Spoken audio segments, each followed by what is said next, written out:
burning concerns of the people, and so that's why we're here today. Acknowledging the presence of the government of Anguilla, the ministers, the ministerial assistants. Parliamentary secretary is not here at the moment, but she's planning to get here as soon as she can. She's tied up otherwise.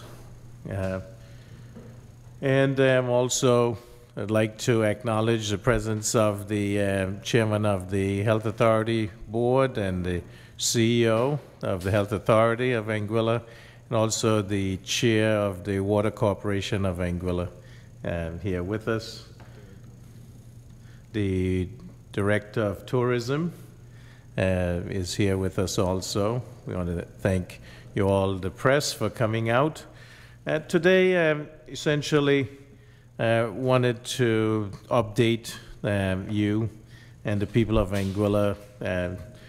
You know, we started out this journey on June 30th, and it is one that, you know, it's you know, carrying out the mandate of the people. It's one that we take seriously. The responsibility is one that we feel that we are the right team at this time to take the people of Anguilla into a place of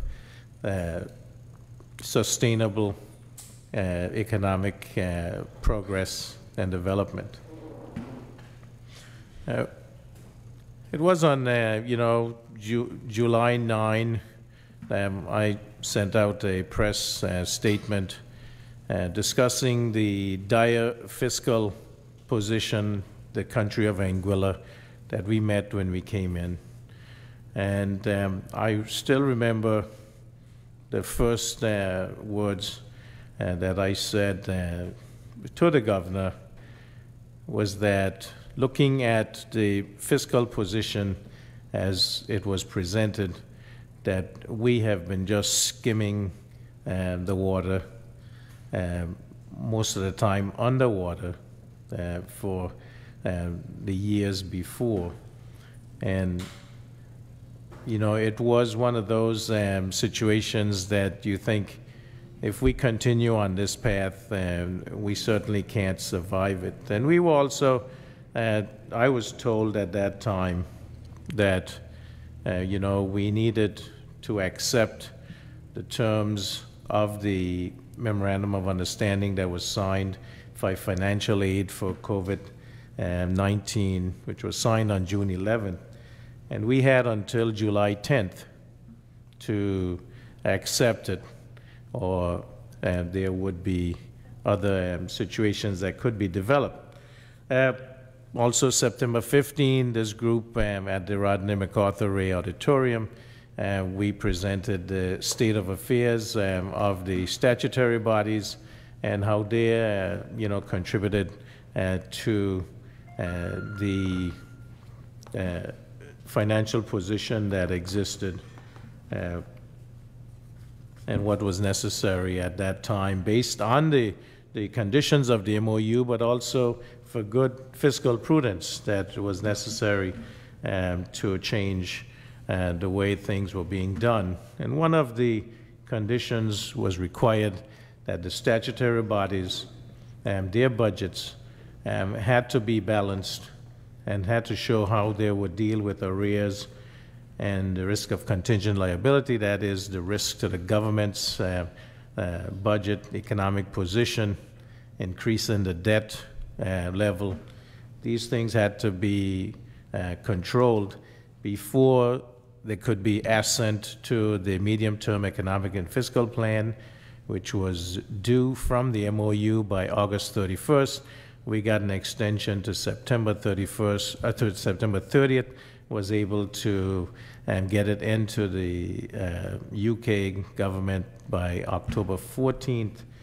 And that also determined how the budget for 2021 had to be done and to be assented to. It was not until the December 28th that we were able to get confirmation of acceptance of the Health Authority of Anguilla budget. It was January 7th that we got the Water Corporation of Anguilla budgets cleared, and on January 8th, when we got ASPA, the Anguilla A and Seaports Authority budget cleared, and then we could have gotten the Government of Anguilla's Appropriations Act for 2020, dealing with the budget for 2021. That was assented to on January 8th after we had gotten assurance that the budgets of the statutory bodies was acceptable. One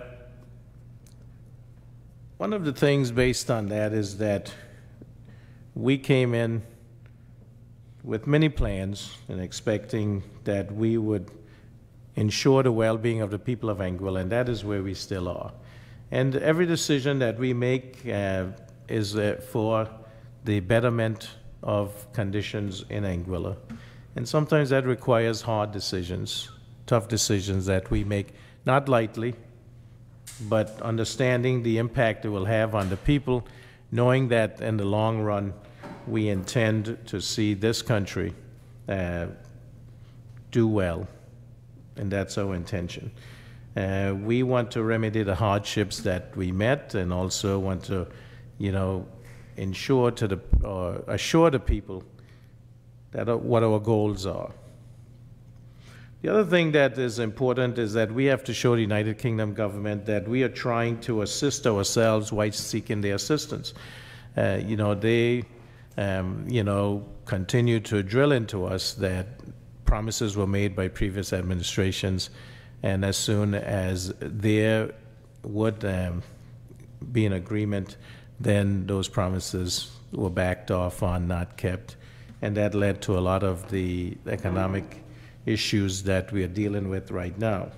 And their concerns are contingent liability, the risk to them if Anguilla's debt continues to go out of proportion, and then it has impacts on the United Kingdom government, but also on what we can get done, because we can't borrow to help situations unless we get permission from United Kingdom government, because we are way outside of the borrowing guidelines. So it requires then that if there are deficits in the budget, that there are two ways that that can be fixed. One is that fees has to increase, or the government has to increase subvention. Now, subventions is a nice word to cover that. What it means basically is the government has to give more money to the statutory body. And where does government get money? It comes from increased taxes, essentially, because the other two options are foreign direct investments. We know with COVID that has slowed down. We did have the Cousinot sale, which brought some money into the Treasury.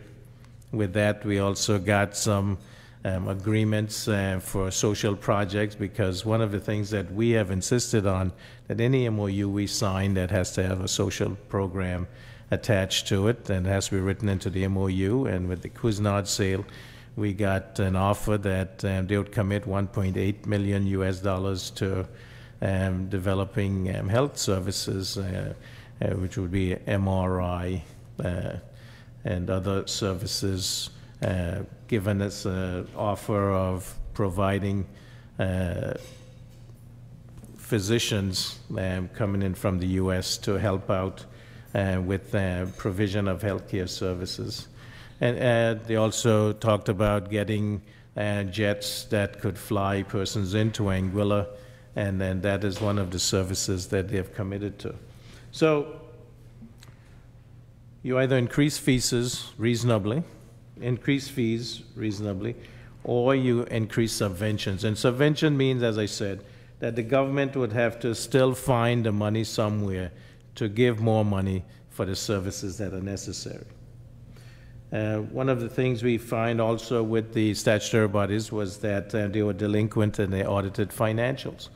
And again, this proves to be one of the issues that has put us in the position we're in, because even though central government's debt It's $470 million. Our debt is about $494 million because they are, state-owned enterprises, which are the statutory bodies that owe money, that have arrears, and that has to be counted because there are no free lunches. Everything has to be paid for that is offered and provided for. So what we have done in this budget is we've provided money to the Anguilla Development Fund to lend to small businesses. We've put in legislation committing to our financial service industry so that we can use that as another pillar and diversifying away from tourism as the only part of our economy. We've allowed public service natural attrition, and that is persons who retire or leave to go into the private sector. We would not replace them, and also deploying persons within the public service as we can into positions that are essential. We've had to do additional spending because of hospital healthcare services. We do know that we have new and updated and upgraded buildings in the health sector and education, and those we have to do increased maintenance. We want to continue the unemployment benefit for those who are unemployed or underemployed, and we have extended that through March 31 of 2021.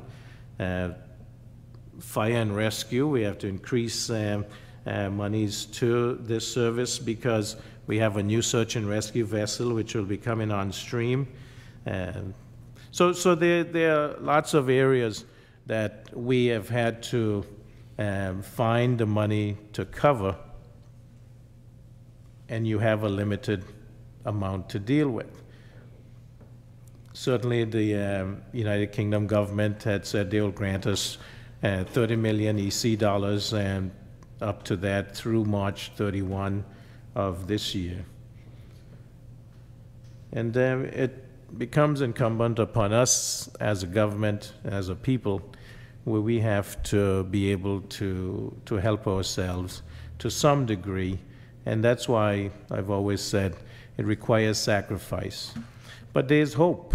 There's a silver lining at the end at end of this journey, that we want to make sure that we lay the right framework and the foundation so that Anguilla can continue to develop and our economy can continue to be strengthened and grow, so that we have predictable outcomes, so we know where we will be and the chance that we get there is better.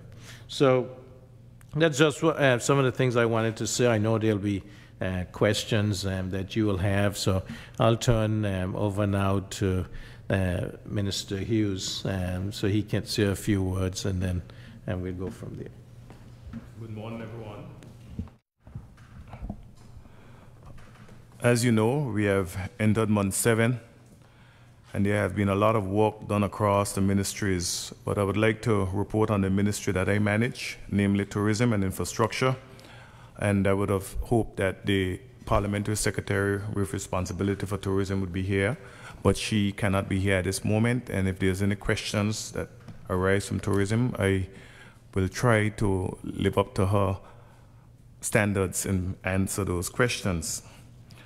I would also like to remind the public that as a government, we promise to increase investment through aggressive pursuit and engagement of strategic partners that will translate into improved airlift. And we have done so. On coming to office, I learned that the strip for the Clayton J. Lloyd International had to be resurfaced, but there was no money to do so. I immediately engaged with Her Majesty's government, and on November 20th, we were able to secure some £4 million sterling for the same. We have engaged Windward Roads, and they are in the process of mobilizing for this critical resurfacing project. A team of 5 will be in this month to set up the plant, which will be established next to the Clayton J. Lloyd International. A larger team will be here at the end of January, with work slated to commence on the 22nd of February with a 15-day completion date. We will remove 20 millimeters and add 40 millimeters, and that will correspond in an increase in the PCN value. We are also looking into the possibility of having direct flights out of Florida, and that is looking more promising as the Premier has led the way in discussions with Mr. Schultz, who now owns the Reef and the Cuisinart Golf Resort and Spa. As you know, it is the goal of this administration to redevelop the Carteret Boulevard, commonly known as the Valley Main Road. And I will not promise any start or completion date, but what I can tell you is that I've been working very hard even in the absence of the financial resources to develop this critical piece of infrastructure. We were able to gain Executive Council approval for the surveying and design, and Richards Architecture and Surveying won the bid. They commenced work on the surveying in December, and the first draft of the layout from the surveyor has been submitted to my technical officers in the Ministry of Infrastructure and Tourism. Revision of this draft is underway, and the team will meet again this week on this issue. I am in no position at this time to give a start date, but what I can report is that all the groundwork will be completed before the end of March this year. We are also going to pave the road parking lot adjacent to the Anguilla Tourist Board. We have already received permission and have the funding to do so. I believe that this will enhance the main office for tourism on the island. I must also report that the Anguilla Tourist Board office have an ongoing mold issue that we are addressing at the moment. The 20-year mortgage will come to an end on February, and we are seeking to upgrade the building and remedy the mold issue once and for all. We will also put out our RFP for the management of the Anguilla St. Martin Dock in March. We are hoping to fill that position with a suitably qualified Anguillian. The staff, a director of tourism, as you know, has been recently appointed by myself in keeping with the Anguilla Tourist Build Act, which states the staff of the board may consist of the following: a director appointed by the minister, which so happens to be me. Her vacancy on the board was filled by Miss Monica Bryan. It's Miss Stacey Libert, if you don't know, a suitably qualified Anguillian. Mr. Jamil Rochester has been recently promoted as the manager of the destination experience, and we are in the process of filling the role of chief marketing officer. The board is now fielding applications and conducting interviews. Green energy and renewable energy, and that is critical to our survival. We are seeking to introduce a number of renewable energy projects, including waste to energy and solar. The waste to energy gives us the opportunity to clean up corridor and reclaim the land while giving relief to the residents in that area. We are also working on an energy policy with guidelines and legislation for an effective framework to protect the environmental, social, and economic interests of Anguillians, and we will table the same in Executive Council this month. We have already reversed the plans to sell Anglic, and we are committed to retaining it as an Anguillian-owned enterprise. That said, we have assembled a working committee to ensure that Anglic and water can deliver on the promise of reliability. I believe everyone is aware that the assent to the central government's budget was held up due to the significant deficits for water and ASPA. We have had to increase the water rate by 1.8 cents per gallon to give the authority a fighting chance at survival. And we also have the chairman of the Anguilla Water Authority here so that he can assist in any questions that may be fielded to us on the issues that we have with water.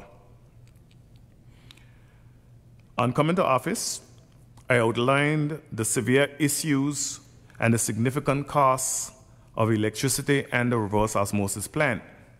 When we came to office in 2020, Anglic was owed some $11 million by the Water Authority. And to date, we have not made any real efforts to pay that bill simply because we can't afford to do so. We believe that we were able to find a rate that will not give any significant harm to the people of Anguilla, while we ensure that the taps stay on and we work out a larger plan for the redevelopment of the infrastructure and the delivery of this essential item.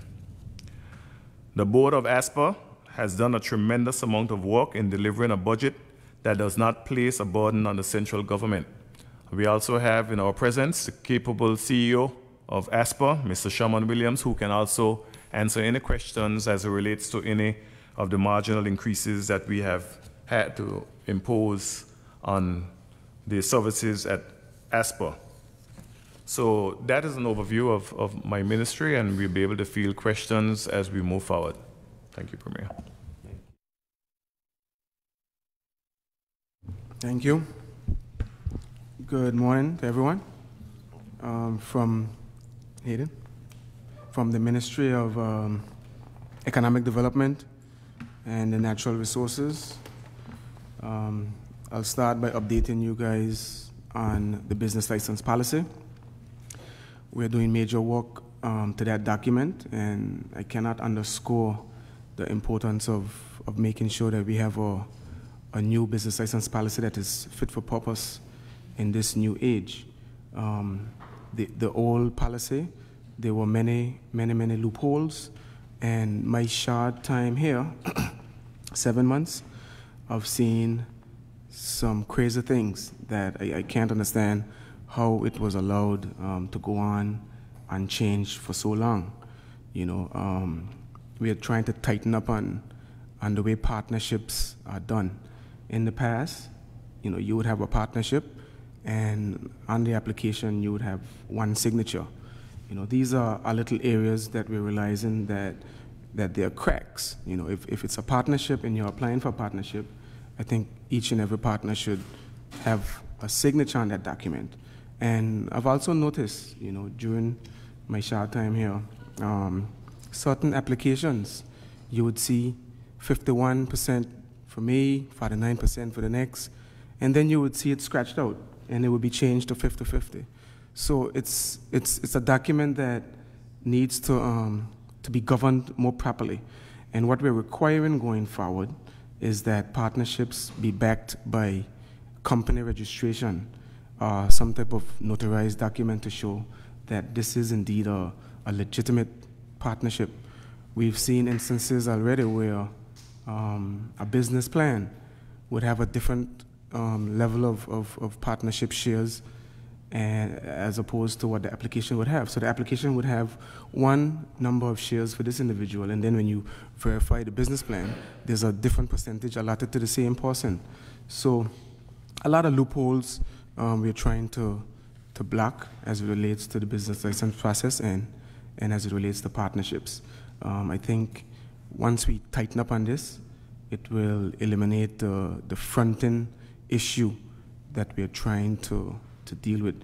That is a promise that we made on the campaign to pretty much eradicate fronting as best as we can, and that's a promise that we are living up to. Also, in this business license, the new business license policy, we are carving out a place for creatives, the artists, the entertainers, the designers, the developers, software creators, those types of entrepreneurs. They were not represented previously in the old document. This is an area that the Parliamentary Secretary, Honorable Quincy Gums-Marie, she's very keen to deliver on that. So we are going to address the unfair license fees that are currently charged to creatives. And you know, they suffer many injustices because many of them are not able to open up a bank account, in a business bank account, because they don't have a business license. So we're working diligently across the board to deliver on these promises for the creatives as well. So far, we've had 2 public consultations on that document. We've met with the Anguilla Chamber of Commerce, and we have also met with AXA Retail and Trade Group. And we're on target to have this document finalized and implemented by July 1st. July 1st is the date of which the general moratorium will expire. So we're going to have another grand public consultation where the entire public will be able to come out and give us their input. One of the things that we will also include in the new business license policy is a moratorium that is geared towards the supermarket and the hardware sector. We have come to the opinion that we have enough supermarkets, we have enough hardwares, and we won't be granting any more licenses to those sectors. We have a population that is pretty much dwindling. So we realize that we need to regulate and we need to protect those existing supermarkets and hardwares that are operating in our economy. Moratoriums are not anything new. There are moratoriums on taxi drivers. There are moratoriums, there's a moratorium on ferry boat operators, and it's to protect the industries. And there was a moratorium on concrete plants. I think that came to an end a few years ago. So within the business license document, the new document as well, we are carving out certain sectors for locals. It will be the agriculture and fishing sector, manufacturing, car rentals, distributorships. Those are just a few of the areas that we will be carving out for our local people. And while I just mentioned distributorships, I wish to speak about a recent situation of which, as Minister of Economic Development, I played a critical role in protecting one of the newest distributors to the island. I'm not gonna call names, but once I speak about this, everyone will know because Anguilla is small. But there's a new distributor on island, and the arrangement that was made with a St. Martin company, it didn't look favorable. It didn't look to me as if Anguilla was going to benefit. It didn't look to me as if that individual was going to benefit, that entrepreneur was benefit. So during this general moratorium that is in place, it gives us time to be critical of applicants, to be critical of the different partnerships that will take place. So I looked at it carefully along with the permanent secretary, and we realized that there were some loopholes that were going to be allowed for in that partnership. So, we went above and beyond to ensure that a distributor is someone that controls a brand. And if a distributor controls a brand, then no one else should be able to import that brand other than that distributor. So we saw some weaknesses in the contract where the distributor was trying to have a local distributor. The foreign distributor was trying to have a local distributor, but still having that ability to distribute to others in Anguilla. So we see, based on that alone, that there's no need for a Distributors Act because we have taken several steps backward. Previously, we had 1 or 2 distributors on island, and they were in direct contact with brands. They were not in direct contact with other distributors across the waters to be sub-distributors. So we need to get back to being full distributors and not sub-distributors. So that's an area that I'm also very, very keen about. So the business license policy, like I said, is well on its way, and we'll have one more public consultation on that. Moving on to the manufacturing policy. I've seen the first draft, and what we are doing right now is making sure that we fine-tune who it's going to be, who's going to apply to, what constitutes a manufacturer. It's going to involve customs duty exemptions, of course, and also exemptions on equipment. We're also looking at the region to see how they address manufacturing. And one of the things that the region also includes in a manufacturing policy is a tax holiday. It's a tax break on income tax. We don't have income tax, but what we have is the stabilization levy. So these are things that we are going through at the moment. I'm not promising that's going to happen, but these are things that happens in the region, and we are looking to see what best practices we can incorporate here in Anguilla. So it's going to be a comprehensive document, and we should be about a month or two away from having that document implemented. Other business within the Economic Development Department, we have some local MOUs. We have an MOU with Aqua Lounge. We all know of that beautiful floating lounge in Sandy Ground that has been just there for a while without any type of activity. We are in the process of granting some additional duty-free concessions to those investors so that that project can be realized within a couple months as well. Of course, it's something new to the economy, something exciting, a floating lounge. It's something that is different, and it will create employment. And the more employment that we can create in Anguilla, the less people would be on government's support. And people, in general, Anguillians are proud people. They want to earn their living. They don't want to be given a stipend from government. So we are trying our best to get as much people back to employment as possible. Other areas that we're working on, fishing. We have a comprehensive list of duty-free concessions that we are taking to Exco next week. This will allow fishermen to continue to import their equipment and different material that is necessary for their trade. We're also, looking at fishing from the standpoint of having the offshore fisheries sector developed.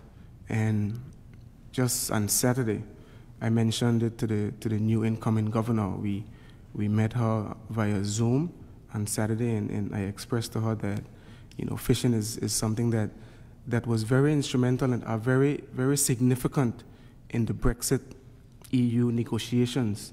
We see over and over how Britain wants to protect their waters and how they want to be dominant and they want to control their own waters. Now, fishing does nothing really to their budget. It's very insignificant to their budget, but it's significant for them to control their waters. And I said to the incoming governor that this is something that we are keen on as well. We have 200 nautical miles of water, and fishing is an industry that we can definitely use to better the lives of our people. And, we are looking for as much technical support that we can get in order to achieve that. So what we have going on right now as it relates to fishing, there's some interest from some offshore fishing vessels, some foreign fishing vessels. They're in contact with some local fisher folk who are keen on bringing them here. So what will happen is, over the next few weeks, we're going to be looking at different contracts as it relates to allowing foreign fishing vessels to come and fish beyond the 100-mile mark, beyond the 100 to 200-mile mark.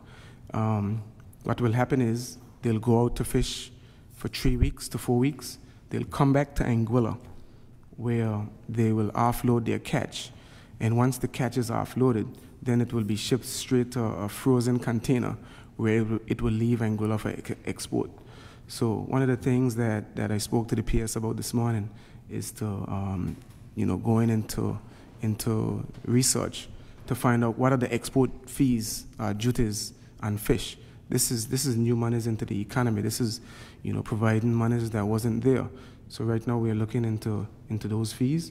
What will it take to get the different legislation in place to allow this to happen? But there are two interested companies that are ready to come in and do some offshore fishing and have the ability to export fish. Agriculture, we also have a comprehensive list that is going to Exco next week, and this list would give a break to our current egg farmers, current produce farmers, and we're extending the list to include hydroponics, greenhouses, and all the different attachments that will come with that. In the past, farmers were given duty-free concessions, but since the new tax regime came in place, those concessions were never brought forward by the previous government. So we are now at the point where we have to formalize an official document. It was something that was done ad hoc through Agriculture Department. So there were no standing policy that guided the duty-free exemptions for either agriculture or fisheries. So in 2021, it's embarrassing that we have to start from scratch, from pretty much the foundation in every sector in Anguilla. Okay, all these sectors in Anguilla were ignored over the years, and this government in 2021, during a COVID pandemic era, have to begin from scratch. But we are putting in the work. We're here. That's what we were employed by the good people of Anguilla to do, and we're doing it. There's a new tractor that was purchased about a week or two ago, and that should be on island by the end of this month. So I just want to thank the Permanent Secretary of MICU, and also the Permanent Secretary of Natural Resources, and all those who had a part to play to make this happen. We're in constant consultation with the Farmers Association as it relates to the new land allotment policy and as it relates to the new tractor fees. The existing fees were not enough to maintain the services that we intend to offer. So in consultation with them, we are making sure that we agree on those new fees that will be implemented pretty soon. On the foreign direct investment side, there are 3 medical schools, and at this point I must thank the Honorable Premier. That is his language. So as long as there's someone coming to the island proposing to introduce a medical school, I just tap the Premier and say, you go ahead. So thanks to him for leading the way as it relates to those medical schools. There's interest for a family office structure to be set up in Anguilla. We are very early. This is the beginning stage, and we're just going through that. Family offices, offshore companies relocating in Anguilla, bringing their families, bringing their businesses, and creating a community where they can come and live and enjoy this country. As it relates to the Special Economic Zone, we have a cabinet meeting with them this week to finalize some issues that we've been having. We were going to move towards a virtual city, but with borders being open, sort of, with the protocols in place, we are saying to them that maybe the virtual city is something that we don't need at this moment. Maybe we just need to go straight to the actual Special Economic Zone on ground. As it relates to the AI domain, we are waiting for a tender to go out. Right now, the Department of IT, DITES, they have that request for proposal, and they're working on that tender, and that should be ready shortly. We also, during this first quarter, we will explore the possibilities of going into medical marijuana.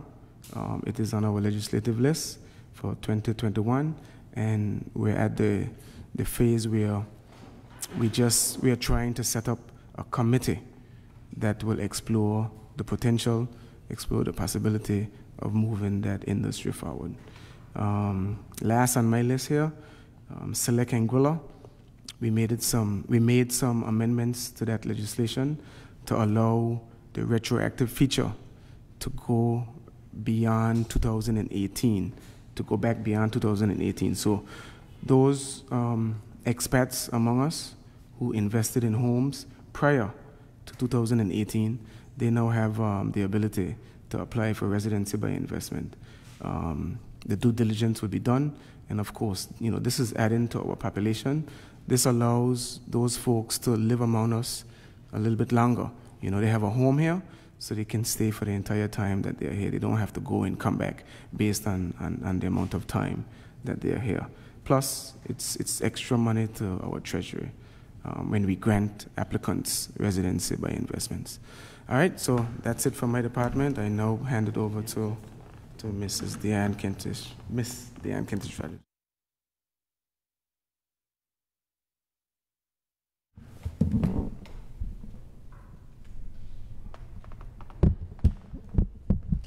Good morning, everyone.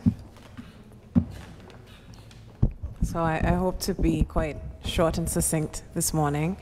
what is happening in my ministry right now in education. We are undergoing a review of the education sector. We found this to be necessary since the implementation of the comprehensive education system in 1986. We believe that although the aims of the comprehensive system are to be celebrated, secondary education for all, we are now analyzing whether or not the outcome, which is quality education for every student, has been achieved. So we are in the process of reviewing the education sector. We are establishing an education advisory board who will be responsible for a review of the education sector.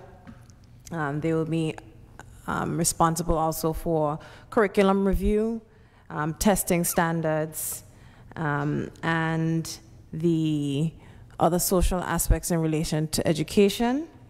So we are still at the input stage at that level. We have not started working as yet, but the Education Advisory Board, just last week, we approved the establishment of the Education Advisory Board in Council. As it comes to other aspects of education, we know that the COVID-19 pandemic has had a negative impact on education around the world. We know that in some places they're doing an assessment of the impact on GDP. In the US, they've stated that the 10 weeks loss of instructional time has, they're projecting it to equate to a $15 billion loss in their GDP in years to come. Luckily for Anguilla, to a certain extent, we have been able to mitigate against some of the lost instructional time because of our relatively COVID-free status, our COVID-free status, and being able to continue instructional classes. However, we know that during Hurricane Irma, we had lost quite significant amounts of instructional time. So this is now a matter of catching up, playing catch up. So this year, this academic year, most of the students and the teachers' task is to catch up. They have been limiting the amount of extracurricular activities in an effort to deal with the academic and vocational studies that they need to, the targets that they need to achieve. So we are a little bit linear focused this year. However, in the 2021 to 2022 period, we will be looking to implement some changes into education in terms of their focus.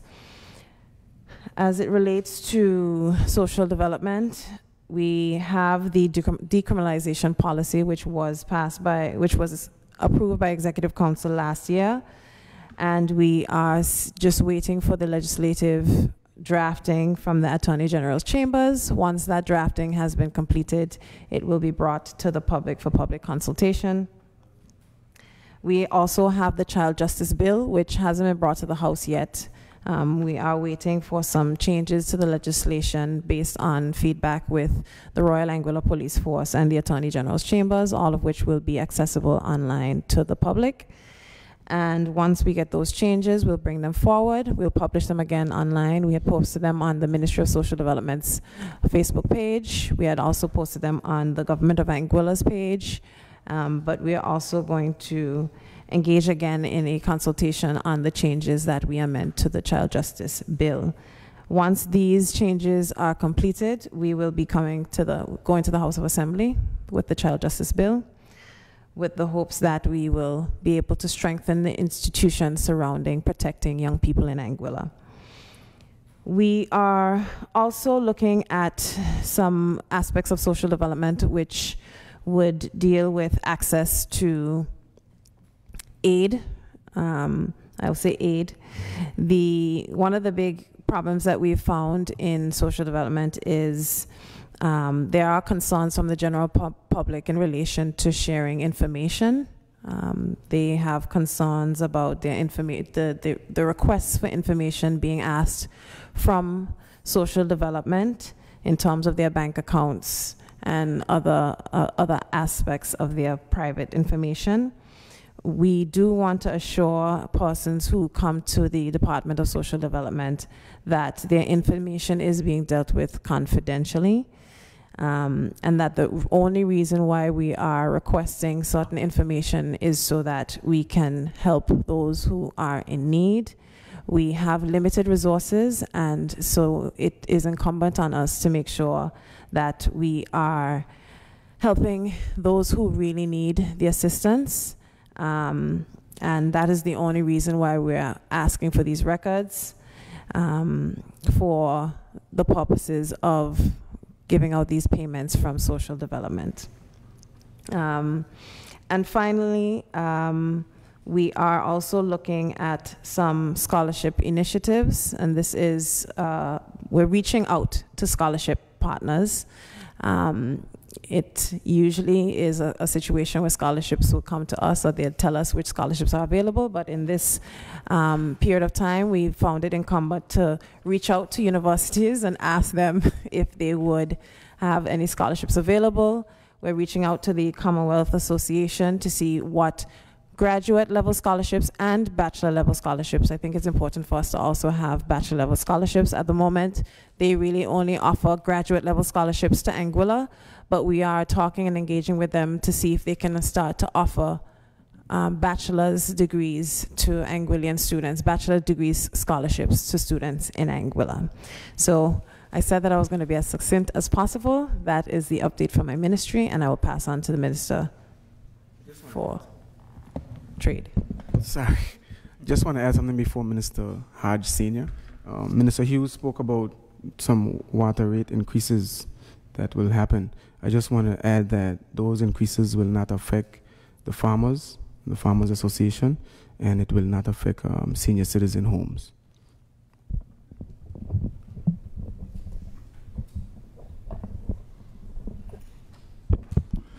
Thank you very much, Minister Hodge Jr. You do realize we have a senior and a junior minister in the government, both Hodges, which is a good thing.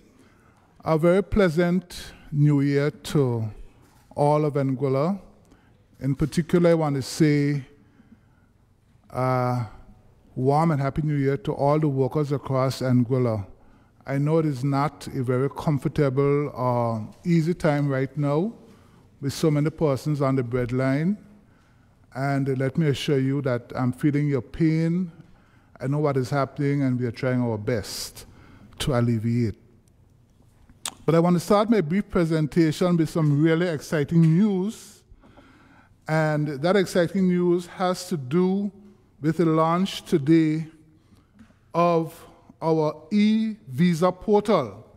And I just want to kind of just turn the laptop around to show you that starting today, the Immigration Department would have launched its e-visa portal. And as of today, persons can go online and submit their visa applications. It's really a first to Anguilla, the fact that we can now handle this in-house when before you had to go through the various embassies across the region. It is now in-house. All the funds that are gathered from that comes directly to the Treasury of Anguilla. And it's a very easy interface. It is 3 basic steps. You apply online, and when you go into the application process, it asks you for your country of origin. And at that point, it will let you know whether or not you require a visa. You pay online, you confirm and you pay, and then you print. Very easy, very simple, and we must take our hats off to the capable staff down at DITES, Department of Information Technology, for the really great work in developing this site. It's very easy on the eye, nice tourism flair to it, and we are very pleased with it, and we look forward to have this process being simplified in terms of persons now being able to apply directly for their visa applications. And then I want to move on very quickly. In terms of labor, one of the important lessons that this pandemic has taught us is the need for protecting our workforce. The fact that when the economy was shut down, when the sector was shut down, some of the persons immediately affected were our local workers.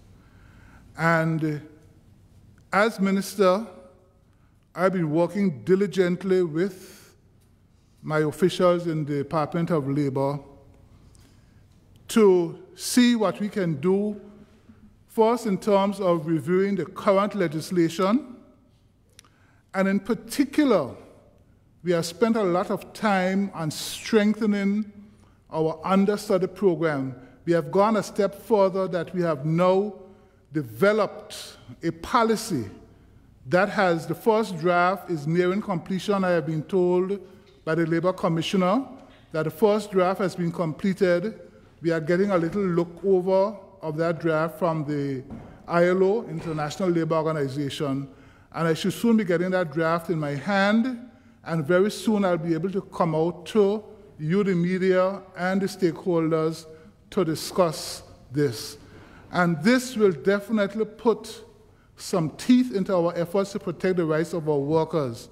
Because for the first time, if I may be so bold in saying so, we will now be holding the feet to the fire of our employers, particularly in the hospitality sector, where they will now have, not whether they feel like it, but an obligation now to ensure that they implement an understudy program.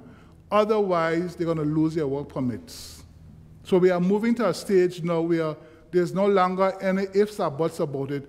It becomes a stipulation from the get-go. They understand what it involves, and we are looking very soon to have this implemented, the policy, and also to put aspects of it into law. So it goes a bit beyond having the minister's discretion. It goes now that it's in law, that is automatic, that persons can end up losing their work permit status if these things are not implemented. And we are very, very happy about this development, and we are looking forward very soon to seeing this being rolled out. And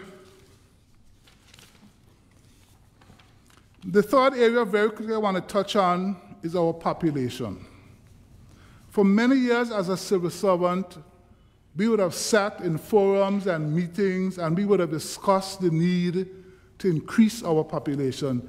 It's felt that the 13,000, 14,000 people just do not cut it if we really want to see a sustainably growing economy. And it's been a discussion for many, many years. And I think now that I've had the blessing and the privilege to have been granted the opportunity by the people of Anguilla to come into government, particularly in the area of labor and immigration, that is a discussion that I have served notice to my departments that we're going to be having a significant discussion on this very soon, that we're going to be examining our immigration policies, our legislation, to see what we can do to facilitate the growth of our population. Anguilla has become a very attractive place, particularly since this pandemic has struck. A lot of people would like to live and spend extended time in Anguilla. We know we have our digital nomads program. We also have our residence by investment program. But there are a lot of persons down the lower echelons who would like to also work here. And we're going to be examining this very closely in the weeks to come to see what we can do in terms of changes to the legislation to enable more persons to live and work here. And by mentioning that, I just want to reach out to our workers and our people across in St. Vincent who are going through very uncertain times now with the volcano, and we really want to sympathize with them and to offer them our assurances of support here in Anguilla as they go through this trying time.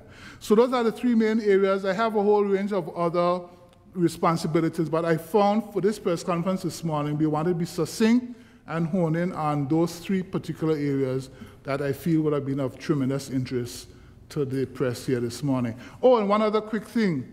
You recall in the month of December, we would have rolled out in the Department of Labor that whole registration drive. where we would have been encouraging persons to come in, Anguillians both here and overseas, to register their resumes and their CVs with the department. I must say I'm a little disappointed that as of today, I just checked with the department, and we've only had about 50 persons who have registered. And we have hundreds and hundreds of workers in Anguilla and across the region. And why is this important? Just a few days ago, an employer was having some difficulty in filling a position in their workplace. And I call up the Labor Department, I say, what can you do?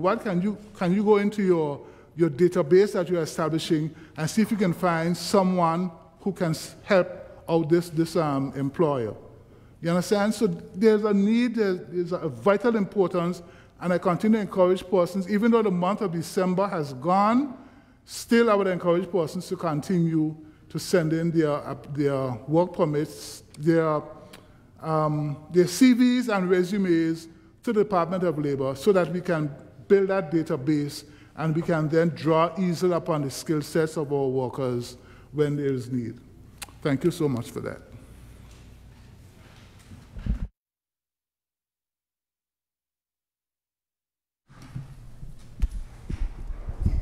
Good morning, everyone. I too will be brief. I just wanted to update folks on everyone on just a few matters that I've been working with.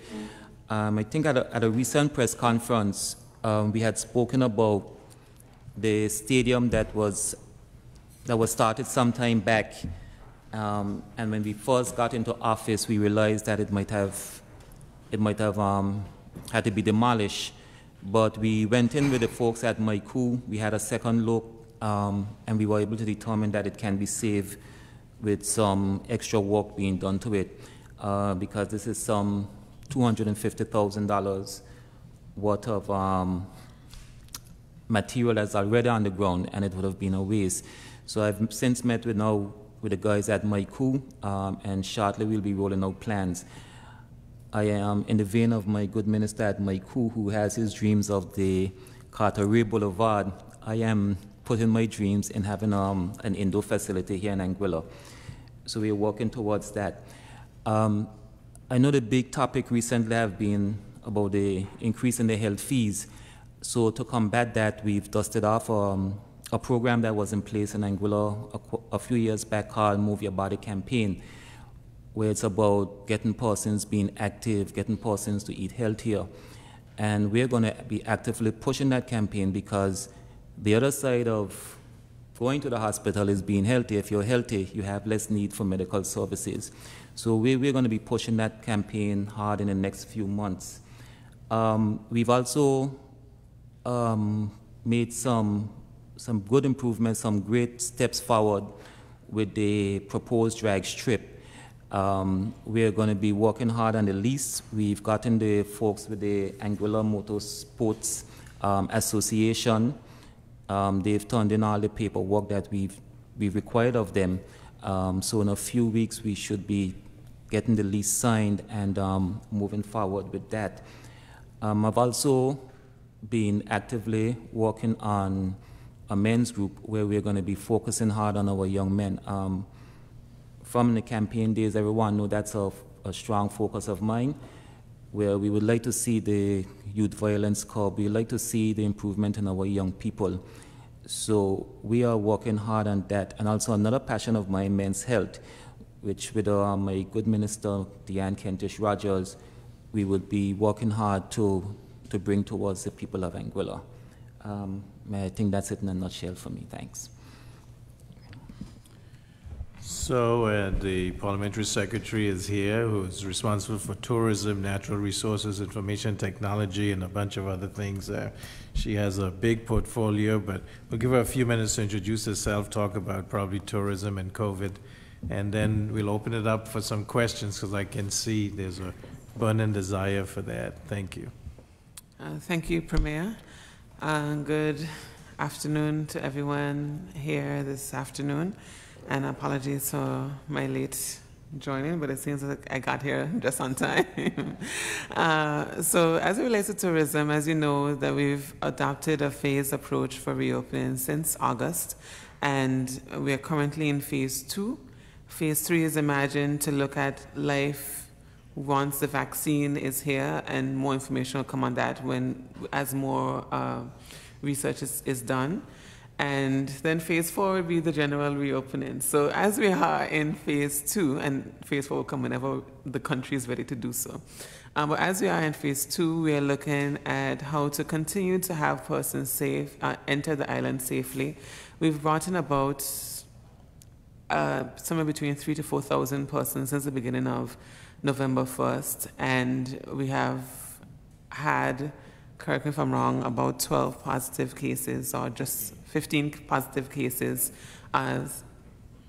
So 12 since November 1st. 3 would have been from earlier in the year, so 15 in total. And that would have come with tremendous assistance from the stakeholders in the Health Authority of Anguilla, Ministry of Health, the Premier and Minister of Health, and all of the stakeholders in the tourism industry. What we've done a lot of is extensive communication, as you can imagine, constantly keeping in touch with the tourism providers, whether it is hotels or service providers, restaurants, boat operators and such, to ensure that protocols are continuously followed and also adapted to realized real-life experiences. Sometimes the protocols may look good on paper, but we can probably do better in person, or we can do things in a way that makes more sense for the flow of services, but still maintain, which is what would be our priority, which is safety. And so far, I can say this is not wood, but I'll knock on it a little bit. So far, so good. We have had a very strict entry protocol, arguably one of the strictest in the Caribbean or even in the world, and we have been recognized for it. Persons who would have opted to do shorter quarantine or stay in place periods, they're now realizing that the 10 to 14 day, although it may sound inconvenient, adopting the bubble approach is one that would facilitate tourism, but also protect the locals. And that's how we continue to do, knowing that it is a very ticklish situation because things can change overnight, but we are committed to continue working to protecting the people of Anguilla and the hospitality workers who have been very open and candid in their experiences and our ability to respond and protect them. In our presence today, we have the new Director of Tourism, Ms. Stacey Bethel-Liburd, and she's been doing a great job. She knows exactly where we want to go. One of our first goals is to revisit our ability to maintain certain contracts in the face of dwindling resources and how we can put them to work for the people of Anguilla and the product of Anguilla in a more prudent way, in a way that would actually result in numbers. And so this is a process that we're undergoing, as well as trying to see how we can, well, not trying to see, our new focus in tourism is really bringing the Anguillian story to light. The Anguillian story is a rich one that deserves to be celebrated, and we've seen for far too long, we've allowed the beaches, which is a beautiful part of our product, to take first place in how we talk about Anguilla. So one of the things you can look forward to in our marketing, both locally and internationally, is the celebration of our people, because Irma and COVID taught us that no matter how good our restaurants, how good our hotels, how good our beaches, it's really the people that bring tourists to Anguilla and keep bringing them back. So we are hoping to celebrate them more as we go forward with our new innovation. And the other sides of what I do, as you can imagine, the good side and the bad side of being the czar is that you don't really get to deal with too many other things. But as it relates to the blue economy, that's something that we've campaigned on a lot. We are going to have our Blue Economies task force set up before the end of January, and that will come with its own press release. But that is primarily to explore blue economy options for the government of Anguilla, and that will be done with the substantive minister, Mr. Kyle Hodge, and we'll be working together with our permanent secretary, Ms. Chanel Petty-Barrett, to realize blue economy opportunities for Anguilla for the purpose of diversifying the economy And something that I'm excited about is the prospect of partnering with CDB for an information technology assistance that may come in the part of a loan. However, we would have to look at the purses of our the Ministry of Finance to see if a loan is the best way to go about it. But it also can possibly happen in the way of technical assistance or grant. Why I am so excited about this is that Anguilla, if we are successful and it is the best way forward for our purse, I'll repeat that, would be the first island to have such a partnership with CDB, because no other island has had a partnership that looks at information technology and utilizing that fund for the purpose of modernizing government in a sustainable way. So they are excited and we are too, and that would also bring us closer to some of our campaign promises in increasing technology in government services for the purpose of accountability, accessibility, and efficiency of government services. So anything else, I guess, once the questions pop up, I will respond to it. Thank you. Thanks, everyone. I'll open for questions now. And we do have the CEO of the Health Authority present and the chair of the Health Authority Board. We also have the chair of the Water Corporation, and we have the CEO for ASPA, Air and Seaport Authority, present.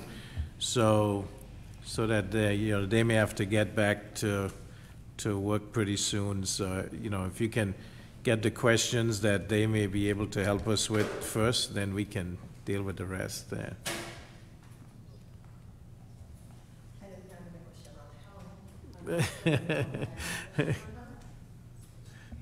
Well, you can. One question based on.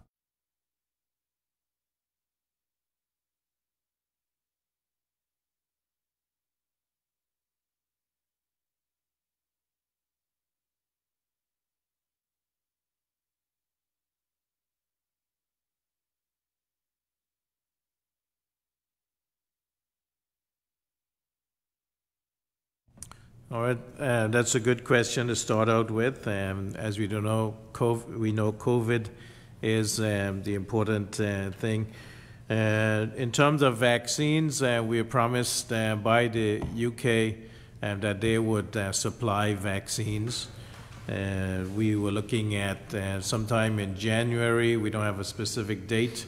We do know, based on the cold chain necessary, because we don't have direct flights from England, we would be going towards the AstraZeneca vaccine, which does not need as cold storage as the Pfizer or Moderna. And the deployment, there is a committee that is set up to do education of the people, to let them know the benefits, the need for the vaccine. The deployment will be, of course, frontline workers first, doctors, nurses, the police, fire. These will be worked out. Of course, hospitality workers have to be considered, and then the elderly, the senior citizens' homes, before we get to the general population. That is being worked on right now. There'll be more information coming out as the committee starts the public relations and communications program. Is there going to be a fee attached to the vaccine? No. I have one other question related to that, and I've been asked for the vaccine. In addition to Anguillians who live here, there are quite a few people who reside here, the residency program, or people who are here for 5 or 6 months. Will they also maybe be eligible for this vaccine? Has that been discussed yet? That has come up for expats and visitors. We haven't finalized that yet. In fact, the committee meets every Monday, and I'm sure that is one of the things that will come up. And we certainly, in terms of getting herd immunity, we have to get at least 75 to 80% of the population vaccinated. So I hope that everybody will pass the word along, that It is good to get the vaccination so that we can protect ourselves, and that will also lead then to being able to move towards more normalcy. So that will be the message that we send. Certainly we'll discuss that and have a firmer answer for you on those persons.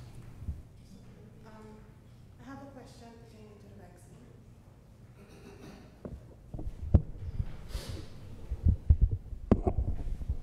What will the protocol be for visitors who have been vaccinated? Will there still be a quarantine period? And if so, how long? Yes. At this point in time, even those who come in vaccinated will have to follow the same protocols we have now, because we don't have any guarantees as yet that they can't carry the virus and be contagious. St. Kitts and Nevis has assumed that same protocol. As I said, as we get our community immunized and we get to the point where we have herd immunity, and then we will revisit those protocols. But for now, certainly there will be the same quarantine or stay in place requirement. Okay, thank you. You did mention that if we have a question concerning health, I did have a question. All right. Okay, yes. Like I was saying, I know Dr. Webster said to ask our questions pertaining to health. And my question is on the increase in fees. You know, a number of persons are concerned about the increase in fees at this time. During the budget debate, I know you mentioned you asked landlords and Anguilla and some of the telecommunications sector to be lenient and sympathetic to customers. So I'm just wondering, with the increase in fees, if persons are not able to pay immediately, is there a program where persons can perhaps delay payment, half of payments? I know we have the CEO, as you mentioned. Could you say how much money is also owed to the health authority and what initiative is in place to collect those funds? That's an excellent question. I'll actually ask Ms. Meza Dennis Adams if she would field that one, that she's the CEO.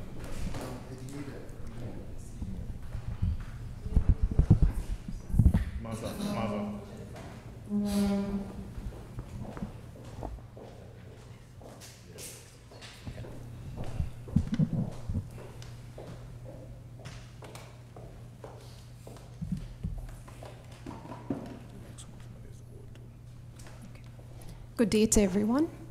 As it relates to safety nets and mechanisms for making payments at HAA, we've always had a payment plan program in place, and that program can be accessed via our Department of Accounts.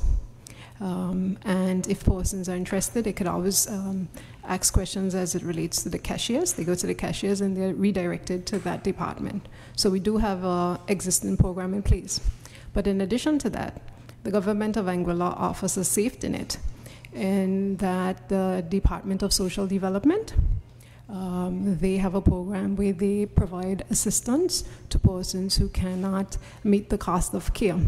Our clinicians are very versed in that, and they would normally write referrals to persons needing care, and once those clients indicate that they can't afford, they're referred to the Department of Social Development. As it relates to monies owing to the Health Authority of Anguilla, because it's fee for service, we have two prongs in terms of payment at HAE. You have persons who are assisted by the government of Anguilla through the Department of Social Development, and so those monies are sure. Government will normally pay for those persons. And then you have persons who pay out of pocket. The persons who pay out of pocket, on average, the monies owed will be about 10% of patient revenue. So we're looking at $1.5 million annually on collected fees. This has improved drastically over the years because of the payment plans, and we've actually created a department that works with persons to make payments, to collect, a collections department.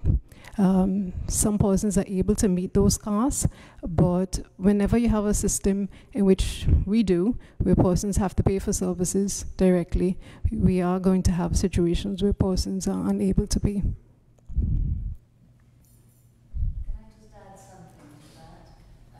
We've heard that it doesn't. It's just a quick question. We have a whole new system here. I don't know. We have heard that different services are going up by 40%, 100%, and so on. But a lot of people don't know what it is now. So going up by 40% doesn't mean anything unless you know the current price. Could you just give us just a quick rundown of the costs for each service when it goes up? Yeah. I mean, the fee structure is comprehensive. It's an Excel spreadsheet with so many different line items. I can speak on average increases in terms of cost. So for instance, for the lab, the average increase would be something like $30 EC increase. 30? EC. Mm-hmm.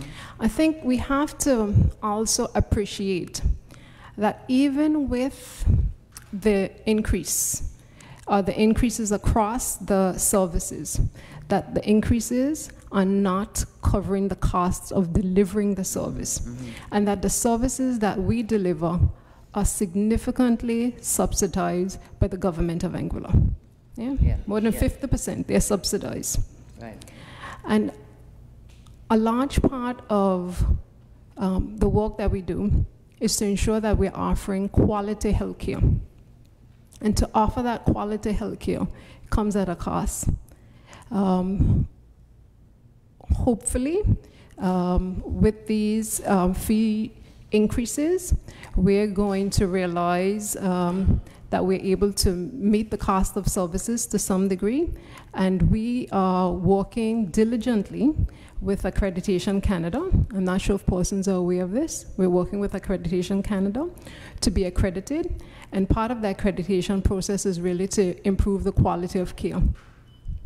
Yes, to improve the quality of care. And I think the important thing for persons to realize is that we never turn persons back at HAE. If you have an emergency, you're going to be seen, whether you owe $5 or you owe $5,000. We are in the business of providing health services. Yeah, I asked the question because I know the fees were all very low. Yes. So I just wondered what it was, because people are saying, oh, everything's going up. Yes. But it's not going to be that expensive anyway. A complete blood count, CBC, complete blood count, is $20 EC. Yeah, $20 EC. We have pap smears at $50 EC. And if you compare it across the private sector as compared to the public sector, you will see that it's way below market and cost value. Yeah. Thank you very much.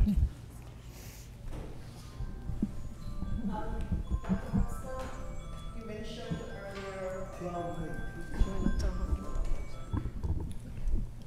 Dr. Webster, you mentioned earlier about the statutory boards and how costly it is to run these bodies. Will you move away from all statutory boards, or some of the boards will remain intact? Yes, certainly. Most of the bodies will remain intact that have shown, they're improving. The status and legislation allows better that we can do the oversight of those, the ministers, of course. The health authority, that is one. I'm sure you're leading to that question. That is one that we believe, based on the way the legislation is written, that the minister does not have the amount of oversight that is necessary to ensure that we can meet the requirements. And so that is one that will be moved back into the Ministry of Health.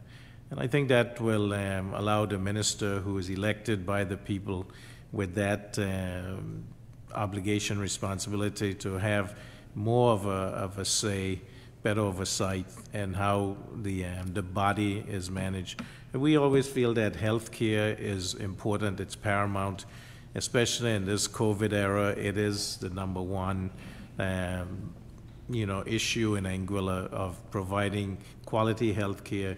And I know the current board is and the executive is very keen on making sure that that is a priority. But as the minister, I feel that it is necessary to have better handle on how things are managed and run, so that I can account to the people that I'm doing my job that they have given me. And so yeah, the health authority is one that will come back under the Ministry of Health.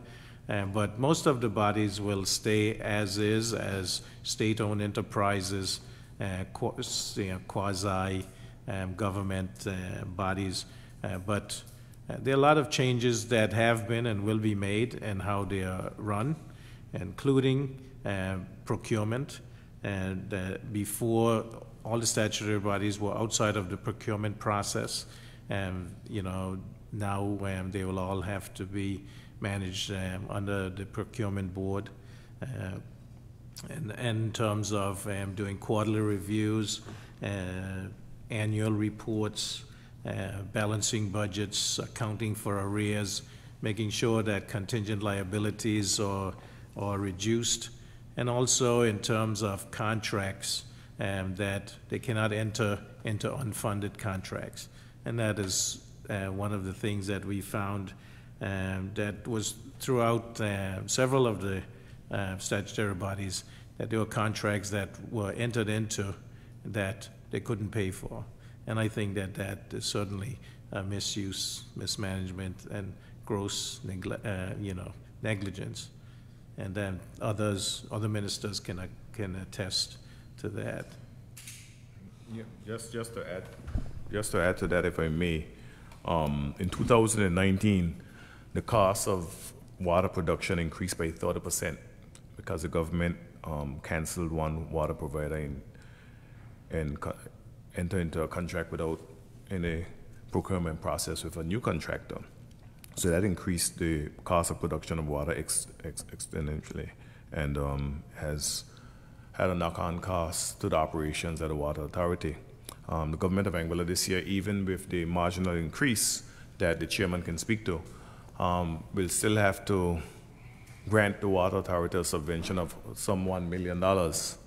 So, as you know, earlier in our term, we spoke about how we can consolidate water and electricity as one entity.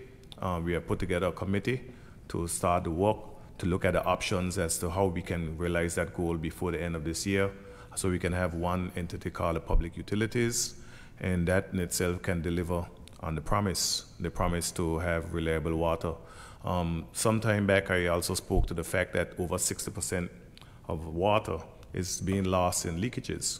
So we have a infrastructure that is in dire need for upgrades, and it needs to be replaced. The cost of replacing the water infrastructure is some 55 million EC dollars. So as you know, right now as it stands, every day you see the guys out patching leaks. So as soon as you patch one leak, the pressure on the water busts another area. So they're all over the island patching leaks all of the time. So we want to be able to remedy that. And at the same time, we want to be able to take electricity across the island underground. So we believe that if we twin them together, we can realize that goal. They'll have more capacity. And we truly believe that water can turn around, but it just needs a capital investment. It needs to be put on a sound footing, and the work has to be started now. We just cannot continue to kick the can down the road. And for many years, we've been kicking the can down the road on a number of areas. So hopefully, we can have some remedy to these issues as we move forward. Dr. Webster, you spoke concerning the plan with Cousinard to aid in health services, 1.8 million, I think it is.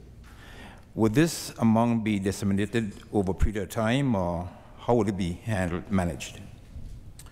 Well, as written in the MOU, the plan is to donate up to 1.8 million US dollars, and some specifics were put in there: an MRI scan machine, the bringing in physicians in training who can help out in the healthcare system, set up a neighborhood clinic that would provide certain services so that persons can access those. And that would certainly be one of the ways that persons who cannot afford healthcare can access that. Mr. Schultz has done a similar clinic in Naples, Florida, and he would like to replicate that here in Anguilla. So that is something that wants to be done.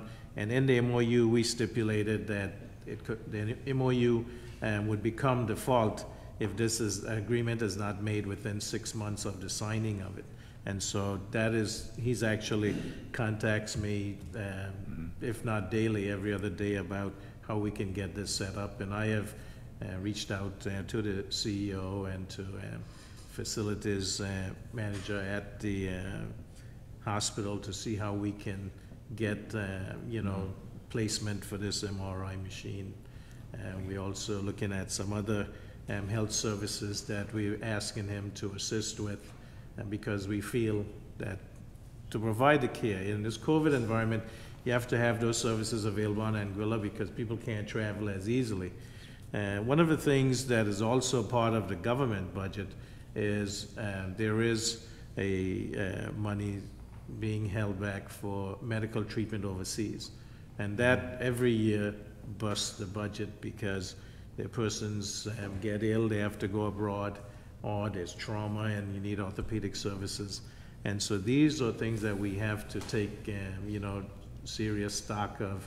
We have to provide specialty care here in Anguilla, and that also is going to run up the cost of providing healthcare services.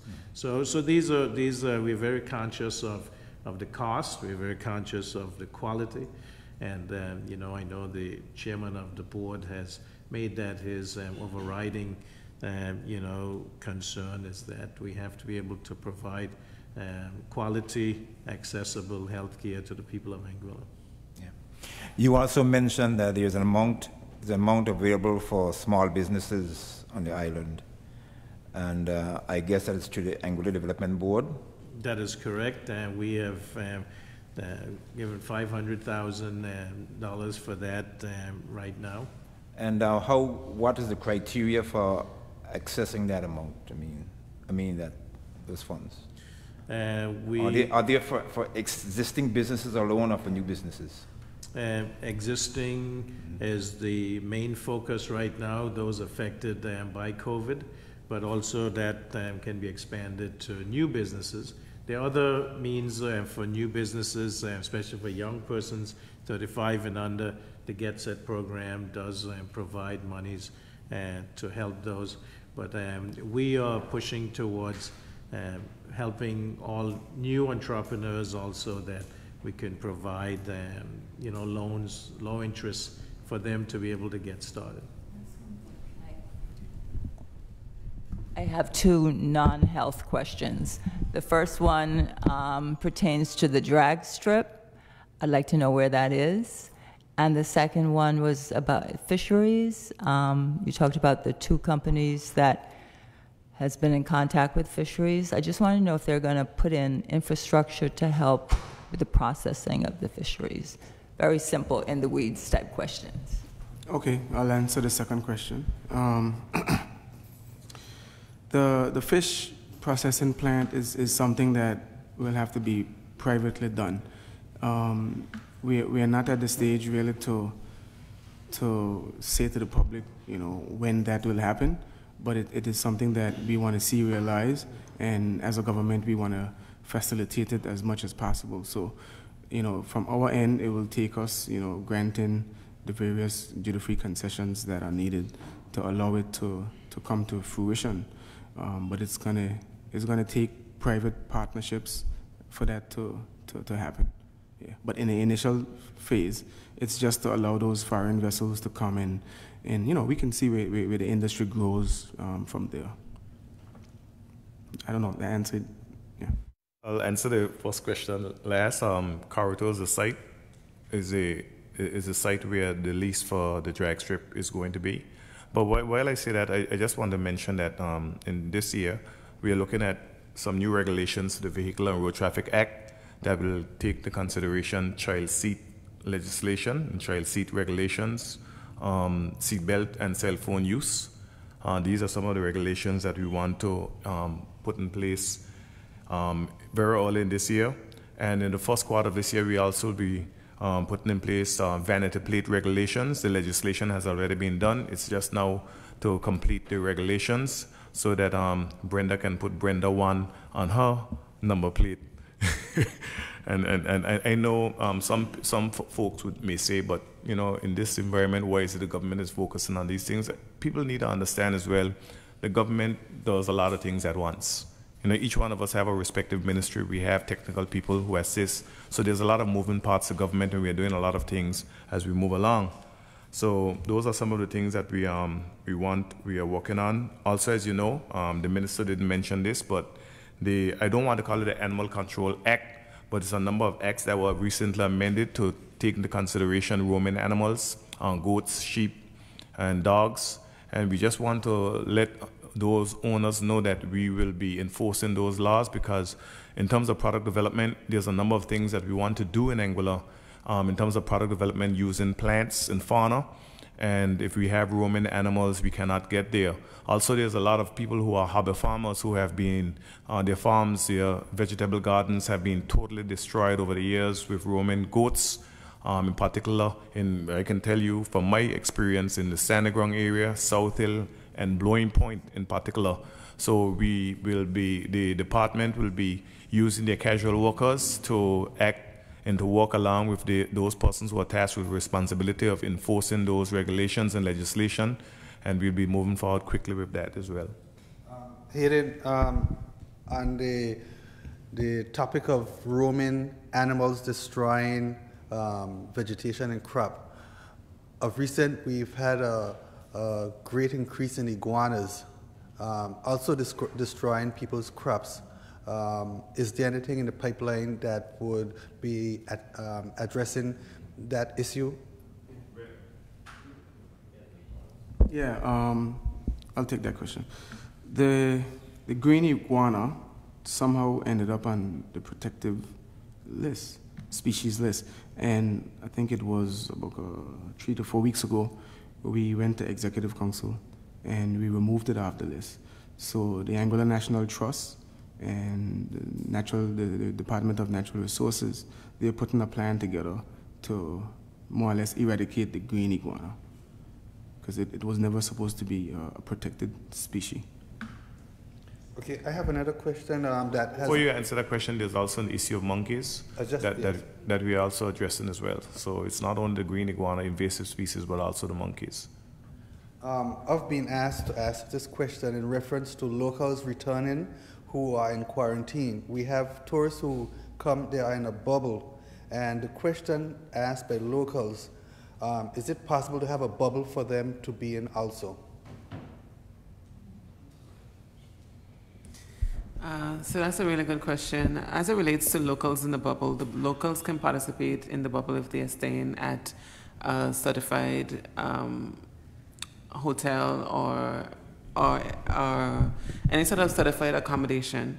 The reason why we have bubble activities is that the average guest to the island would stay somewhere between 4 to 10 days, which would be less than the average quarantine period. So in that time, they have things to do while they're experiencing Anguilla, which will also separate them from the people. But when we have returning nationals, what happens is that they're usually here for a prolonged period of time. So the 2 weeks of quarantine, they don't have an option to do activity. The same is true for persons coming here for a prolonged period of time who are also tourists. Persons coming here for 3 months or taking advantage of our Work from Anguilla programs, coming here for 6 months. They don't have access to the bubble. But if a local would like to come to Anguilla to do for a short period of time, which is to say less than 14 days, they can always participate in bubble activities by staying at a property.